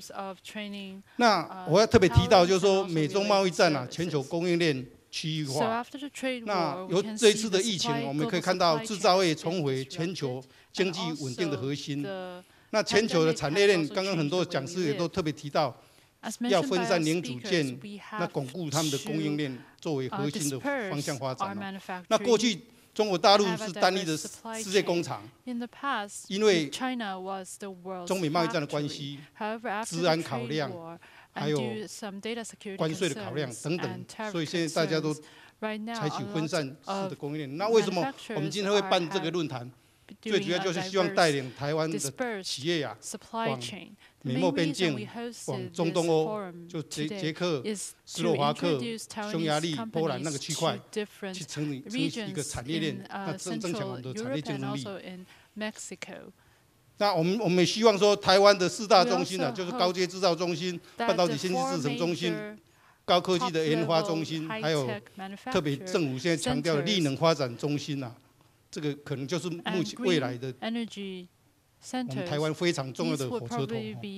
那我们希望是研发在台湾，量产在 LCC， 就是 low cost 的 countries。那这个就是有14个国家，大家看一下，就台湾啊、大陆啊，还有印度啊等等哈。那我们也希望今天特别强调，就是说主张在美墨边境。 或者是中东欧，为了北美市场，为了欧盟市场，这个是台上留给大家参考，这是美墨的布局所以我们也强调，在美国因为美国科技很强，美国的新创很强，我们要在产学，尤其在他们的那些大学，斯坦福大学啦、伯克莱、加州理工大学等等，我们希望强化产学，美国的部分，这是我们未来要做的。那墨西哥刚刚很多都谈过了哈，所以就给大家参考。但是我要特别再强调说，我们墨西哥我们会在基瓦州那边也有一个办出个据点。那欧洲、中东欧这边，我们就还是锁定在捷克做据点，然后延伸到斯洛伐克啦。波兰、匈牙利等等这个区块，那因为政府在推新南向，那我们也强调新南向，我们盘点过，大概这6个国家最有可能，也是最群聚，分别是越南、泰国、印度、马来西亚、菲律宾、印尼，大概这个是排序的优先顺序啊，提供给大家参考。那我们布局未来就是组团参展。推广这个经贸服务，而且多办这些论坛，让各位知道每个国家的一些投资环境，我们的在哪里布局会有更强的产业竞争力。特别强调，明年会加强对日本跟新加坡的链接。那日本主要是它的技术，那新加坡是因为它也参加 RCEP， 也参加。CPTPP 等等，它在东协国家实际上有很多工业区啊，所以他们也蛮有这块的实力哦，产业布局实力，我们要多跟他们情谊这部分。那这个总结哦，我们是希望透过我们的一些运作机制啊，能够未来啊，目前大陆占比以我们自动性电机电子的整个产业链的产值状况啊，大概还超过60%。60几个%啊，我们希望未来能够这一部分，因为产业布局的影响，现在美墨啊、美墨边境啊、中东欧那边都还是很小。我们希望它的产值以后在那个区块的能够塑造成10%，美墨10%，墨西哥10%，台湾跟东协加起来30%，大陆50%。因为大陆你要降1% 下来都非常不简单了。你看那个笔电整个群聚在成都、在重庆，那个产值是多大？这个也提供大家参考。那我们希望是说，台湾是用总部的思维，在总部就建构全球的营运的整个资源的调度、风险应变的能耐。那将这些数据啊变成说你更有台湾，那加速这个数位转型啊，然后强化台湾的产业竞争力，那也能够增加在国际市场的这种去争取所有的外销市场，好不好？我就做这样的一个简单的结尾，谢谢大家，谢谢今天坚持到底，感谢。谢谢林木署长。2020电电公会国际链结论坛正式画下完美句点，非常感谢各位贵宾莅临与参与。若有租借口译耳机的，请将耳机拿到报到处柜台归还。那祝大家有一个美好的夜晚和愉快的周末，谢谢大家。Thank you.